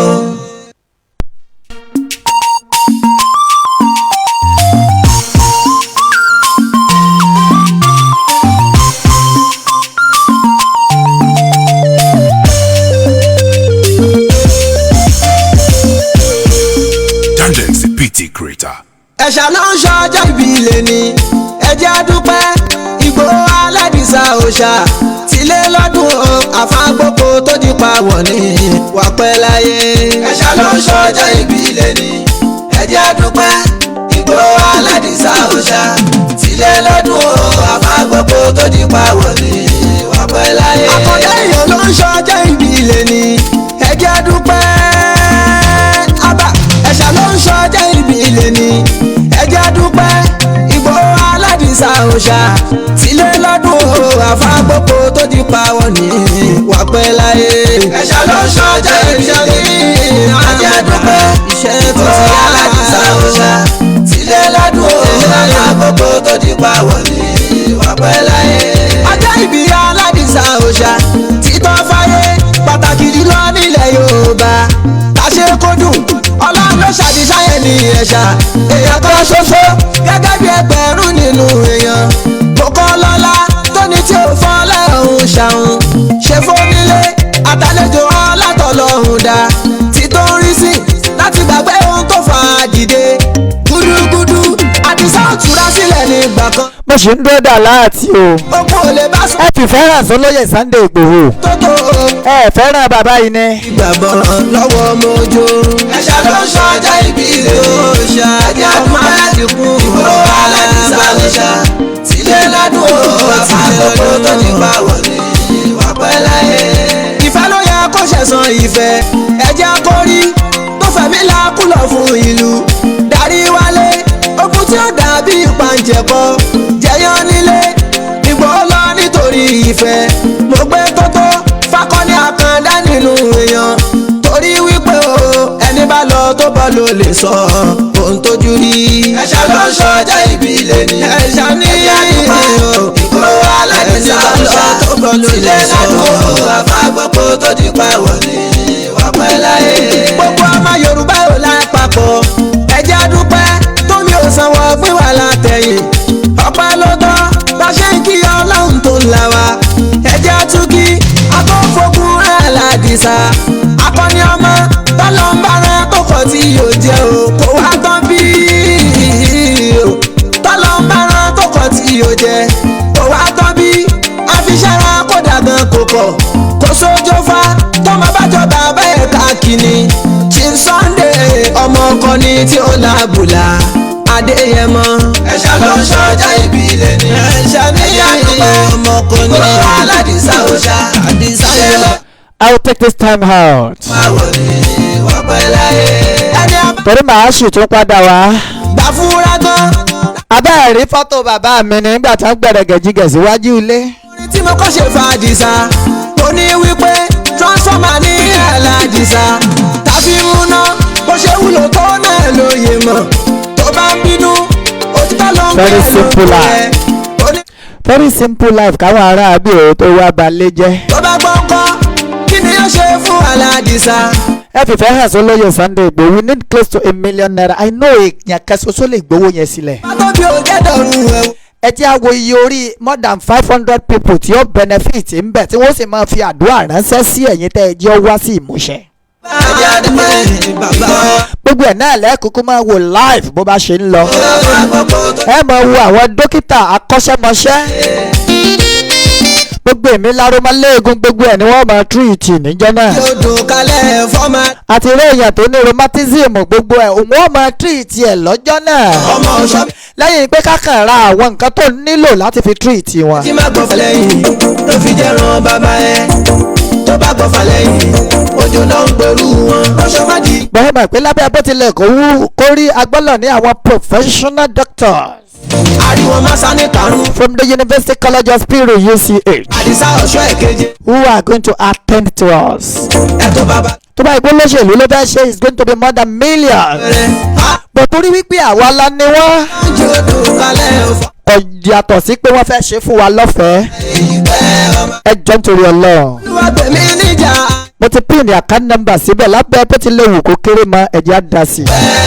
ọ̀pọ̀ ọmọ bọ́lá ń lé ayẹni lónìí kígbò. ìgbò ẹ̀ dọ́là ìgbẹ́ ọmọdé yẹn mọ́. bàbá ọkùnrin ayẹni ló ń sọ pé ẹ̀mí aṣọ pọ̀. ìgbò ẹ̀ dọ́là ìgbẹ́ ọmọdé yẹn mọ́. bàbá princess Rachel ló ní pé ẹ̀mí dọ́là pẹ́. ìgbò ẹ̀ dọ́là ìgbẹ́ ọmọdé yẹn mọ́. bàbá King David ló ní pé kò má fọ́ lápìtàn. ìgbò ẹ̀ dọ́là ìgbẹ́. mo tún ti rí 10,000 naira tí í ṣe tó ti wá jẹ́ pé ó ti di 30,000 naira báyìí. ìgbò ẹ̀ dọ́là ìgbẹ́. ó ti di 30,000 naira. bẹ́ẹ̀ni bàbá bí. we can do more. We are going to $1 million naira. dọ́là ìgbẹ́ ọmọdé yẹn mọ́. bàbá Michael oṣọ̀pọ̀ ọdún láyé nínú ọlá ńlá ni. ìgbò dọ́là ìgbẹ́ ọmọdé yẹn mọ́. ọkọ̀ ìyá Dami ọkọ̀ ìyá Michael ọmọdé yẹn mọ́. ìgbò dọ́là ìgbẹ́ ọmọdé yẹn mọ́. Olúwàgbẹ̀mí níjà ayẹni lónìí kí ẹ fa. ìgbò dọ́là ìgbẹ́ ọmọdé yẹn mọ́. ọlọ́pìn 50 years birthday òde Jubilee ṣe Sunday Igboho ẹ̀mẹ́ àtúnṣọpọ̀ sí. ẹbí tẹ̀ǹtẹ̀ lọ́jọ́ ìbí ẹ̀ Àdìsá. òde Jubilee ṣe Sunday Igboho ẹ̀mẹ́ àtúnṣọpọ̀ sí. ọmọlẹ́ni ṣàlàyé bá ẹ̀yọ Igboho. òde Jubilee ṣe Sunday Igboho ẹ̀mẹ́ àtúnṣọpọ̀ sí. ọmọ ṣe rántí ọjọ́ ìbí ẹ̀ Bùsẹ̀kù. òde Jubilee. ìyá wa tó fún wa ní 10,000 naira mi ò ní fẹ́ dárúkọ yín ẹ ṣe adúpẹ́ o amọ̀lóore ládàtà àmọ̀ rí ń bẹ̀ yín náà máa jẹ́ ń bẹ̀ lágbára lọ́wọ́ Ọlọ́run. Ìgbòho ẹ̀mẹ́ àtúnṣọpọ̀ sí. I'm going now. I shall be back. Sunday má ṣe gbàgbé. Àdìsá má ṣe gbàgbé. nígbà tí mo mọ̀ ẹ́. àwa ọmọ rẹ rèé. èmi náà ń dá fún tòló. ìbàjẹ́ ènìyàn kò dá sí Elédùmarè dúró. jọ́ mọ̀ pé mo mọ̀ ẹ́ kì í ṣeré. àmọ́ sọ lóòótọ́ olódodo ènìyàn. ìsà àwọn kan. the akọni Oòduà of Yorùbá land. wá ayọ̀ àwọn kan. happy birthday in advance to you bàbá mi. bàbá ẹ̀fọ́. bàbá Ronaldo. mo bẹ́ bọ́. bàbá Àṣàbí. ìyàdù. bàbá Dami. ojú òní ti. bàbá o. aláàánú aláránṣẹ́ máa ló jẹ́ ọmọdé yẹn mọ́. Ìgbòho dọ́là ìgbẹ́ ọmọdé yẹn mọ́. bó ṣe dùn yá ọlọ́run jẹ́ odò kalẹ̀ fọmọdé yẹn mọ́. Ìgbòho dọ́là ìgbẹ́ ọmọdé yẹn mọ́. akọni Oòduà ọmọ ọkọ Yorùbá ọmọdé yẹn mọ́. Ìgbòho dọ́là ìgbẹ́ ọmọdé yẹn mọ́. ọ̀rọ̀ àjọsọ wa Sunday má ṣe gbàgbé àwọn ayé ń wí pé nígbà tí mo mọ̀ ẹ́ kí ni ń ta bá dé èmi náà ń dá fún tòló. Ìgbòho tún yá ó tún yá Ìgbòho tún yá jọ́ mọ̀ pé mo mọ̀ ẹ́ kì í ṣeré rárá ẹnu kan wíbẹ̀ jẹ́ bẹ́ńtà Àdìsá àwọn kan ń dúró fóore kọ́lé wáyọ̀ àwọn kan ń rún mú pé kí ni ń ta ṣe gangan bàbá ẹ̀fọ́ yẹn mú kẹ́rù bẹ́ẹ̀ kọ́ ọ̀tá o àwíyá dúpẹ́ ojú òní tí yẹ láyé àwíyé o. happy birthday in advance Àdìsá ọmọdé ọmọ yá ìmọ̀fẹ́lẹ́ ìṣe lọ gbogbo ẹ̀yin tẹ́ ẹ ti náwó sí wa 10,000 15,000 5,000 àdúpẹ́ lọ́wọ́ yín ìtàn òní táwọ̀ yín lágbára lọ́wọ́ lọ ẹ má ṣàlàyé má bá wa dá sí màá tó padà wá tó bá di ní àṣàlẹ̀ ó dàbọ̀. ṣàlọ́ ń ṣọjọ́ ìbí ilé ni. account number ṣe wà ń bẹ̀ live yìí ṣì máa lọ for like bíi 10 minutes. kó tó di pa wọ̀ ní wà pẹ́ láyé. ṣàlọ́ ń ṣọjọ́ ìbí ilé ni. ẹ jẹ́ a dúpẹ́ Ìgbòho Aládìsá òòṣà tilé lọ́dún o àfàgbọ́pọ̀ tó di pa wọ̀ ní wà pẹ́ láyé. àkọ́dá èèyàn ló ń ṣọjọ́ ìbí ilé ni. ẹ jẹ́ a dúpẹ́ ẹ̀ṣà ló ń ṣọjọ́ ìbí ilé ni. ẹ jẹ́ a dúpẹ́ Ìgbòho Aládìsá òòṣà tilé lọ́dún o àfàgbọ́pọ̀ tó di pa wọ̀ ní wà pẹ́ láyé. ẹ̀ṣà ló ń ṣọjọ́ ìbí ilé ni. ẹ jẹ́ a dúpẹ́ Ìgbòho Aládìsá òòṣà tilé lọ́dún o àfàgbọ́pọ̀ tó di pa wọ̀ ní wà pẹ́ láyé. ọjọ́ ìbí Aládìsá òòṣà ìtàn fáyé pàtàkì jùlọ nílẹ̀ Yorùbá àṣẹ kó dùn Ọlọ́run ló ṣàdìsáyẹ̀ ní ẹ̀ṣà èèyàn kan ṣoṣo gẹ́gẹ́ bí ẹgbẹ̀rún nínú èèyàn kókó lọ́lá tóní tí ò fọ́n lẹ́hùn ṣàhùn ṣe fónílé àtàlejò ọlátọ̀lọ́hùn dá tí tó ń rí sí láti gbàgbé ohun tó fà á dìde gúdúgúdú Àdìsá ò túra sílẹ̀ nígbà kan o akọni ní okun ò lè bá Sunday lójijì mo gbé tótó o farosọ mọ ìdí ẹ fi gbàgbọ́ lọ́wọ́ mojo. ẹ̀ṣà ló ń ṣọjọ́ ìbí ilé òòṣà ẹ̀jẹ̀ ọmọ aládìkún Ìgbòho Aládìsá òòṣà tilé lọ́dún o àfàgbọ́pọ̀ tó ti pa wọlé wà pẹ́ láyé. ìfẹ́ ló yẹ kó ṣẹ̀san ìfẹ́ ẹ̀jẹ̀ akórí tó fẹ̀mí làákùlọ̀ fún ìlú darí wálé okun tí ó dàbí ìpàǹjẹ̀kọ jẹyàn nílé Ìgbòho lọ nítorí ìfẹ́ mo gbé tótó fakọni àkàndá nínú èèyàn torí wípé o ẹni bá lọ tó bọ́ ló lè sọ ohun tójú rí. ẹ̀ṣà ló ń ṣọjọ́ ìbí ilé ni. ẹ̀ṣà ní Ìgbòho Aládìsá òòṣà tilé lọ́dún o àfàgbọ́pọ̀ tó di pa wọlé wà pẹ́ láyé. gbogbo ọmọ Yorùbá ò lápapọ̀ ẹ jẹ́ a dúpẹ́ tómi ò sanwó fún wa látẹ̀yìn ọpẹ́ ló tọ́ bá ṣe ń kí Ọlọ́run tó ń là wá ẹ jẹ́ a tún kí akọ́fọ́gun Aládìsá akọni ọmọ tọ́lọ́ ń bára tó kọ̀ tí yóò jẹ́ o kó wá tán bí tọ́lọ́ ń bára tó kọ̀ tí yóò jẹ́ kó wá tán bí àfiṣẹ́ra kó dàgbọ́n kò pọ̀ kó sójó fa tọ́mọ bá jọ bàbá ẹ̀ káàkiri Chief Sunday ọmọ ọkọ ni tí ó lábùlà Adéyẹmọ. ẹ̀ṣà ló ń ṣọjọ́ ìbí ilé ni. ẹ̀ṣà ní ìyàdúgbò ọmọkùnrin Ìgbòho Aládìsá òòṣà tilé lọ́dún o àfàgbọ́pọ̀ tó di pa wọlé wà pẹ́ láyé. ẹni a bá ṣe bí Sunday yìí gbà fúra gan láti kọ́ lúrú òní tọ̀hún. ẹ jẹ́ a rántí àwọn orin tí mo kọ́ ṣe fàdìsá mo ní wípé transformer ní Aládìsá tàbí múná bó ṣe wúlò tó náà lóye mọ̀ tó bá ń bínú òtítọ́ ló ń gbé ẹ ló ń gbé ẹ onínú mímọ́ àwíkòkò lójú ọlọ́rọ̀ ni o tó bá gbọ́ ńkọ́ kí ni yóò ṣe fún Aládìsá ta ló fẹ́ kú àjànàkú kọjá ọmọ àgbẹ̀ yọkọ́ dání bàbá tó bí òjẹ́dọ̀rùn ẹ̀ wò ọmọ Adéyẹmọ ojú wọn lọ ní gbogbo ọ̀nà bàbá gbogbo. ẹ̀ṣà ló ń ṣọjọ́ ìbí ilé ni. bàbá àdàpẹ́ Ìgbòho Aládìsá òòṣà tilé lọ́dún o àfàgbọ́pọ̀ tó di pa wọlé wà pẹ́ láyé. ó ṣe ń dùn ìyá ọlọ́njẹ odò kalẹ̀ fọ́mọ Adéyẹmọ. Ìgbòho dọ́là ìpẹ́ ọmọ Adéyẹmọ. ọmọ ọ̀ṣọ́ méjì Àdìsá àkọ́kọ́ lẹ fi ń jagun ìkejì lájí má gbọ́fà lẹ́yìn ló fi jẹ́ ran bàbá ẹ tó bá gbọ́fà lẹ́yìn òjò náà ń pẹ̀lú wọn ọ̀ṣọ́ má di gbàgbọ́ lọ́wọ́ òjò òun lọ́ṣọ́ ẹ̀kẹta ọ̀tá fàgbà yìí ní kẹrin ariwo masa ní karùn-ún abáwọn ro májẹ̀bí ní kẹfà Àdìsá ọ̀ṣọ́ ẹ̀keje ẹ̀tọ́ bàbá nílé ẹ̀tọ́ bàbá lójú ogun ẹ̀rù yìí fi máa ń báyé wẹ́rẹ́wẹ́rẹ́. bó ṣe dùn yá lọ́njọ́ dùn kalẹ̀ fọ́mọ Adéyẹmọ. Ìgbòho dọ́là èyí pẹ́ ọmọ Adéyẹmọ. Olúwàgbẹ̀mí níjà ayẹni lónìí kí ẹ fa. Ìgbòho dọ́là èyí pẹ́ ọmọ Adéyẹmọ. ọ̀pọ̀ ọmọ bọ́lá ń lé ayẹni lónìí kí Ìgbòho. Ìgbòho dọ́là èyí pẹ́ ọmọ Adéyẹmọ. bàbá ọkùnrin ayẹni ló ń sọ pé ẹ̀mí aṣọ pọ̀. Ìgbòho dọ́là èyí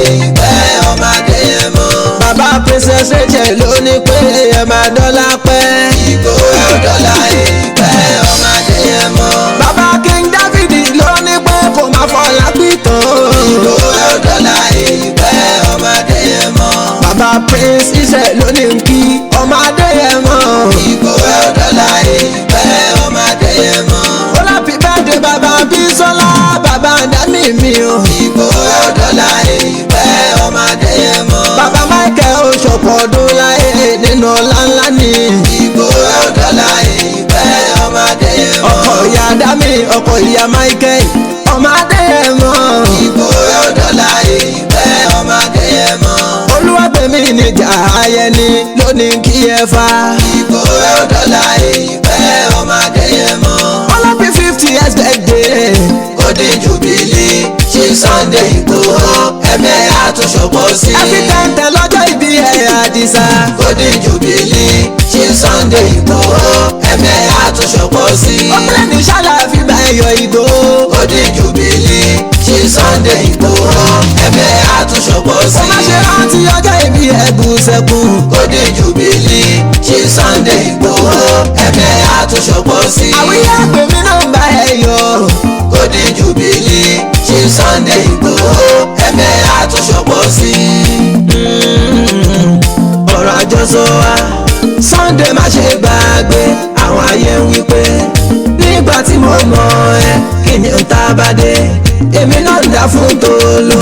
Ìgbòho tún yá ó tún yá Ìgbòho tún yá jọ́ mọ̀ pé mo mọ̀ ẹ́ kì í ṣeré rárá ẹnu kọ́ wíbẹ̀ jẹ́ bẹ́ẹ̀ ń ta Àdìsá. àwọn kan ń dúró fóore kọ́ lè wá ayọ̀ àwọn kan ń mú pé kí ni n ta ṣe gangan bàbá ẹ̀ fọyán mú kẹ́rù ó bẹ́ kọ́ ọ̀tá o àwíyá dúpẹ́ ojú òní tí ẹ láyé. aláàánú aláránṣẹ́ màá ló jẹ́ ọmọ Adéyẹmọ. Ìgbòho ọ̀dọ́là ìpẹ́ ọmọ Adéyẹmọ. bó ṣe dùn yá ọlọ́run jẹ́ odò kalẹ̀ fọmọ Adéyẹmọ. Ìgbòho ọ̀dọ́là ìpẹ́ ọmọ Adéyẹmọ. akọni Oòduà ọmọ ọkọ Yorùbá ọmọ Adéyẹmọ. Ìgbòho ọ̀dọ́là ìpẹ́ ọmọ Adéyẹmọ. ọ̀rọ̀ àjọsọ wa Sunday má ṣe gbàgbé àwọn ayé ń wípé nígbà tí mo mọ̀ ẹ́ kí ni n ta bá dé èmi náà ń dá fún tòló. Ìgbòho tún yá ó tún yá Ìgbòho tún yá jọ́ mọ̀ pé mo mọ̀ ẹ́ kì í ṣeré rárá ẹnu kọ́ wíbẹ̀ jẹ́ bẹ́ẹ̀ ń ta Àdìsá. àwọn kan ń dúró fóore kan lè wá ayọ̀ àwọn kan ń rún mú pé kí ni n ta ṣe gangan bàbá ẹ̀ fọyán mú kẹ́rù ó bẹ́ kọ́ ọ̀tá o àwíyá dúpẹ́ ojú òní tí ẹ láyé àwíyé o.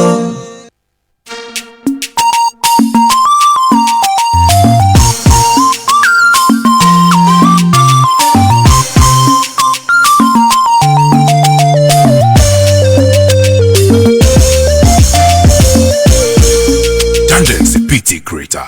ẹ̀ṣà ló ń ṣọjọ́ ìbí ilé ni ẹjẹ́ dúpẹ́ Ìgbòho aládìsá òòṣà tilé lọ́dún o àfàgbòkò tó di pawọ̀ ní wà pẹ́ láyé.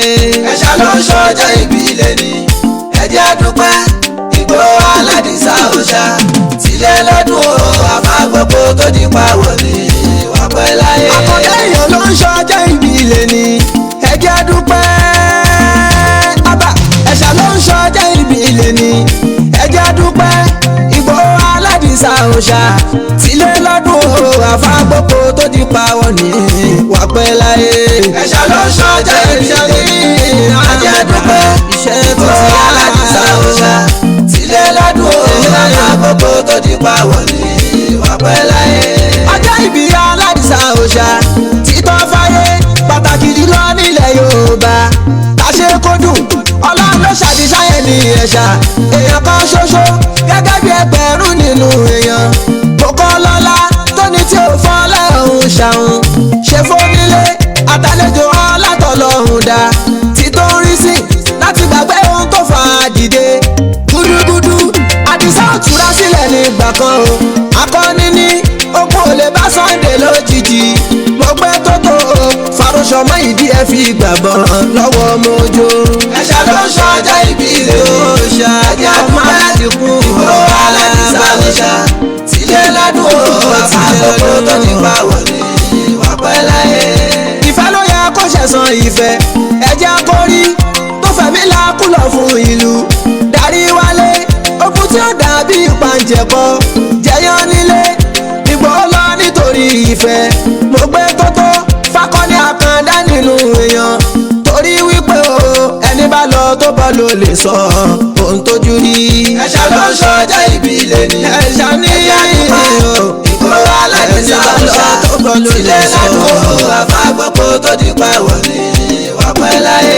gbogbo ọmọ Yorùbá ò lápapọ̀ ẹ jẹ́ a dúpẹ́ tómi ò sanwó pín wà látẹ̀yìn ọpẹ́ ló tọ́ bá ṣe ń kí Ọlọ́run tó ń là wá ẹ jẹ́ a tún kí akọ́fọ́gun Aládìsá akọni ọmọ tọ́lọ́ ń bára tó kọ̀ tí yóò jẹ́ o kò wá tán bí tọ́lọ́ ń bára tó kọ̀ tí yóò jẹ́ kò wá tán bí àfiṣẹ́ra kó dàgbọ́n kò kọ̀ kò sójó fa tọ́mọ bá jọba bẹ́ẹ̀ káàkiri Chief Sunday ọmọ ọkọ ni tí ó lábùlà Adéyẹmọ. ẹ̀ṣà ló ń ṣọjọ́ ìbílẹ̀ ni ẹ̀ṣà ní ọmọ ọkọ ni Ìgbòho Aládìsá òòṣà Àdìsá yẹn àfàkọ́kọ́ tó di pàwọ̀ ni wọ́n pẹ́ láyé. ẹni a bá ṣe bí Sunday yìí gbà fúnra gan láti kọ́ lúrú òní tọ̀hún ẹ jẹ́ a rántí àwọn orin tí mo kọ́ ṣe fàdìsá tó ní wípé transformer ní Aládìsá tàbí múná bó ṣe wúlò tó náà lóye mọ̀ tó bá ń bínú òtítọ́ ló ń gbé ẹ ló ń gbé ẹ onínú mímọ́ àwíkòkò lójú ọlọ́rọ̀ ni o tó bá gbọ́n kọ́ kí ni yóò ṣe fún Aládìsá ta ló fẹ́ kú àjànàkú kọjá ọmọ àgbẹ̀ yọkọ́ dání bàbá tó bí òjẹ́dọ̀rùn ẹ̀ wò ọmọ Adéyẹmọ ojú wọn lọ ní gbogbo ọ̀nà bàbá gbogbo. ẹ̀ṣà ló ń ṣọjọ́ ìbílẹ̀ ni ẹ̀jẹ̀ àdàpẹ́ Ìgbòho Aládìsá òòṣà tilé lọ́dún o àfàgbọ́pọ̀ tó di pa wọlé wọ́n pẹ́ láyé. ó ṣe ń dùn ìyá ọlọ́njẹ́ odò kalẹ̀ fọ́mọ Adéyẹmọ. Ìgbòho dọ́là ìpẹ́ ọmọ Adéyẹmọ. ọmọ ọ̀ṣọ́ méjì Àdìsá àkọ́kọ́ lè fi jagun ìkejì lájí má gbọ́fà lẹ́yìn ló fi jẹ́ràn bàbá ẹ̀ tó bá gbọ́fà lẹ́yìn òjò náà ń pẹ̀lú wọn ọ̀ṣọ́ má di gbàbọ́ lọ́wọ́ òjò òun lọ́ṣọ́ ẹ̀kẹta ọ̀tá fàgbà yìí ní kẹrin ariwo masa ní karùn-ún abáwọn ro májẹ̀bí ní kẹfà Àdìsá ọ̀ṣọ́ ẹ̀keje ẹ̀tọ́ bàbá nílé ẹ̀tọ́ bàbá lójú ogun ẹ̀rù yìí fi máa ń báyé wẹ́rẹ́wẹ́rẹ́. àmì bó ṣe ń dùn yá lọ́njọ́ dùn kalẹ̀ fọ́mọ Adéyẹmọ. Ìgbòho dọ́là ìpẹ́ ọmọ Adéyẹmọ. Olúwa tèmi níjà ayẹni lónìí kí ẹ fa. Ìgbòho dọ́là ìpẹ́ ọmọ Adéyẹmọ. ọkọ̀ ọmọ Bọ́lá ńlé ayẹni lónìí kí Ìgbòho. Ìgbòho dọ́là ìpẹ́ ọmọ Adéyẹmọ. bàbá ọkùnrin ayẹni ló ń sọ pé ẹ̀mí aṣọ pọ̀. Ìgbòho dọ́là ìpẹ́ ọmọ Adéyẹmọ. bàbá Princess Rachel ló ní pé ẹ máa dọ́là pẹ́. Ìgbòho dọ́là ìpẹ́ ọmọ Adéyẹmọ. bàbá King David ló ní pé kò máa fọlá pìtàn. Ìgbòho dọ́là ìpẹ́ ọmọ Adéyẹmọ.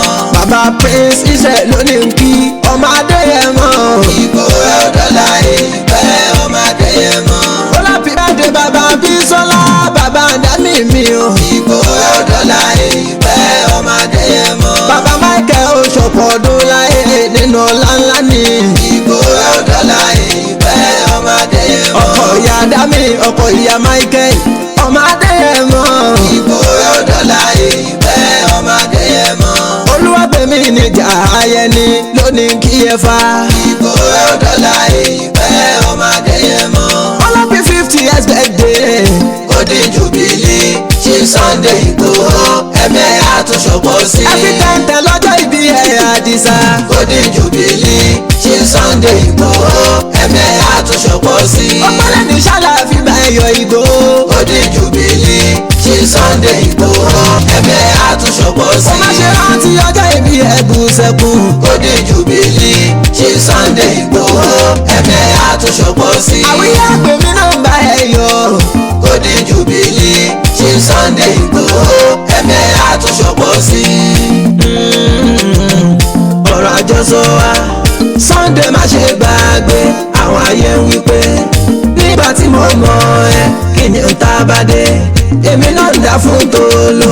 Ìgbòho tún yá ó tún yá Ìgbòho tún yá jọ́ mọ̀ pé mo mọ̀ ẹ́ kí kì í ṣeré rárá ẹnu kọ́ wíbẹ̀ jẹ́ bẹ́ẹ̀ ń ta àdìsá àwọn kan ń dúró fóore kọ́ lè wá ayọ̀ àwọn kan ń mú pé kí ni ń ta ṣe gangan bàbá ẹ̀ fọyán mú kẹ́rù bẹ́ẹ̀ kọ́ ọ̀tá o àwíyá dúpẹ́ ojú òní tí ẹ láyé aláàánú aláránṣẹ́ màá ló jẹ́ ọmọdé yẹn mọ́ ìbò ẹ̀ ò dọ́là ìpẹ́ ọmọdé yẹn mọ́ bó ṣe dùn yá ọlọ́run jẹ́ odò kalẹ̀ fọmọdé yẹn mọ́ ìbò ẹ̀ ò dọ́là ìpẹ́ ọmọdé yẹn mọ́ akọni Oòduà ọmọ ọkọ Yorùbá ọmọdé yẹn mọ́ ìbò ẹ̀ ò dọ́là ìpẹ́ ọmọdé yẹn mọ́. ọ̀rọ̀ àjọsọ wa Sunday má ṣe gbàgbé àwọn ayé ń wí pé nígbà tí mo mọ̀ ẹ́ kí ni ń ta bá dé èmi náà ń dá fún Tolo Ìgbòho tún yá ó tún yá Ìgbòho tún yá jọ́ mọ̀ pé mo mọ̀ ẹ́ kì í ṣeré rárá ẹnu kọ́ wíbẹ̀ jẹ́ bẹ́ẹ̀ ń ta àdìsá àwọn kan ń dúró fóore kan lè wá ayọ̀ àwọn kan ń rún mú pé kí ni ń ta ṣe gangan bàbá ẹ̀ fọyán mú kẹ́rù bẹ́ẹ̀ kọ́ ọ̀tá o àwíyá dúpẹ́ ojú òní tí ẹ láyé àwíyé o.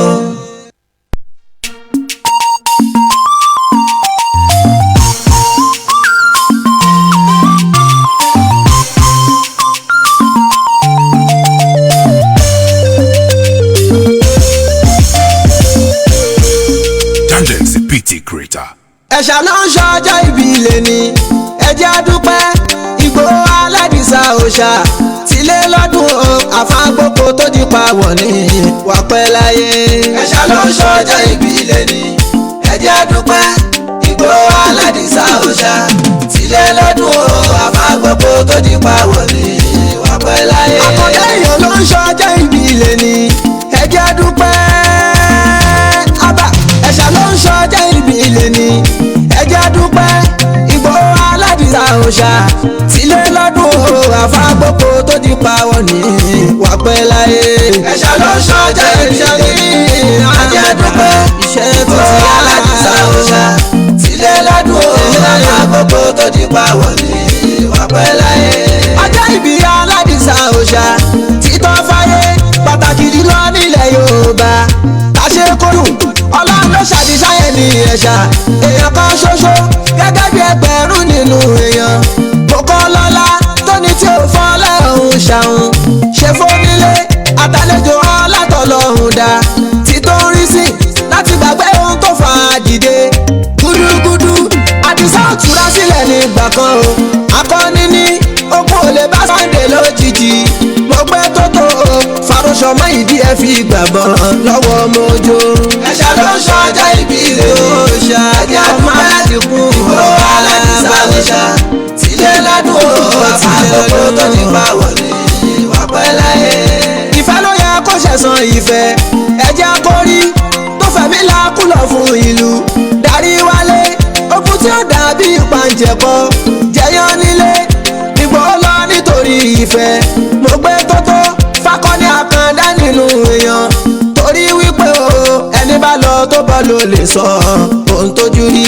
ẹ̀ṣà ló ń ṣọjọ́ ìbí ilé ni ẹ̀ṣà ní Ìgbòho aládìsá òòṣà tó bọ́ ló lè sọ àfàgbọ́kò tó di pa wọlé wàpẹ́ láyé.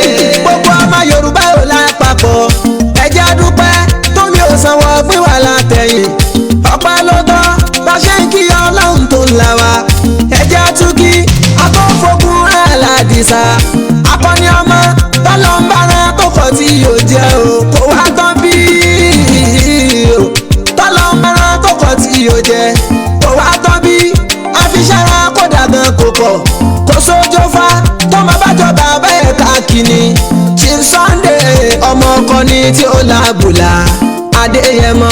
ẹ̀ṣà ló ń ṣọjọ́ ìbí ilé ni ẹ̀ṣà ní ọmọkùnrin Ìgbòho aládìsá òòṣà àdìsá yẹn lọ́dún àfàgbọ́kọ́ tó di pa wọlé wàpẹ́ láyé. ẹni a bá ṣe bí Sunday yìí gbà fúnra gan láti kọ́ lúrú òní tọ̀hún ẹjẹ́ rántí àwọn orin tí mo kọ́ ṣe fàdìsá mo ní wípé transformer ní aládìsá tàbí múná bó ṣe wúlò tó náà lóye mọ̀ tó bá ń bínú òtítọ́ ló ń gbé ẹ ló ń gbé ẹ onínú mímọ́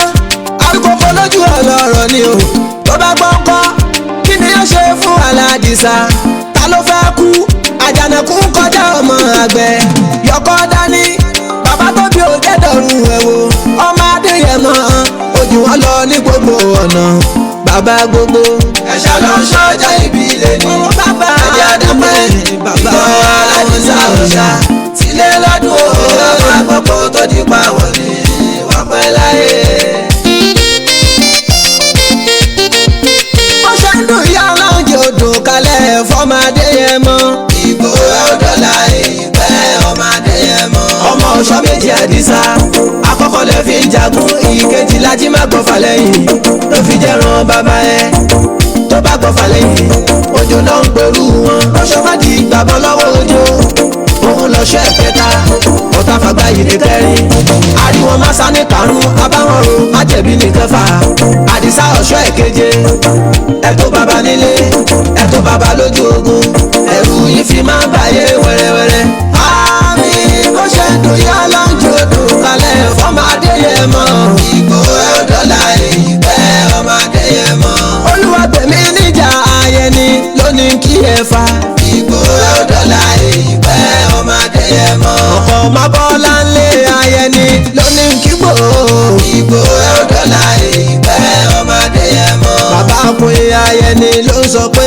ẹ̀mẹ́ aṣọ́pọ̀ Ìgbòho ọ̀dọ́là ìpẹ́ ọmọ Adéyẹmọ bàbá Princess Rachel ló ní pé ẹ̀mẹ́ dọ́là pẹ́ Ìgbòho ọ̀dọ́là ìpẹ́ ọmọ Adéyẹmọ bàbá King David ló ní pé kò má fọlá pìtàn Ìgbòho ọ̀dọ́là ìpẹ́ ọmọ Adéyẹmọ bàbá Prince Israel ló ní kí ọmọ Adéyẹmọ Ìgbòho ọ̀dọ́là ìpẹ́ ọmọ Adéyẹmọ happy birthday bàbá Bísọ́lá bàbá dami mi o Ìgbòho ọ̀dọ́là ìpẹ́ ọmọ Adéyẹmọ bàbá Michael oṣọ̀pọ̀ ọdún láyé nínú ọlá ńlá ni Ìgbòho ọ̀dọ́là ìpẹ́ ọmọ Adéyẹmọ ọkọ ìyá dami ọkọ ìyá Michael ọmọ Adéyẹmọ Ìgbòho ọ̀dọ́là ìpẹ́ ọmọ Adéyẹmọ Olúwàgbẹ̀mí níjà ayẹni lónìí kí ẹ fa Ìgbòho ọ̀dọ́là ìpẹ́ ọmọ Adéyẹmọ ọlọ́bí 50 years birthday Golden Jubilee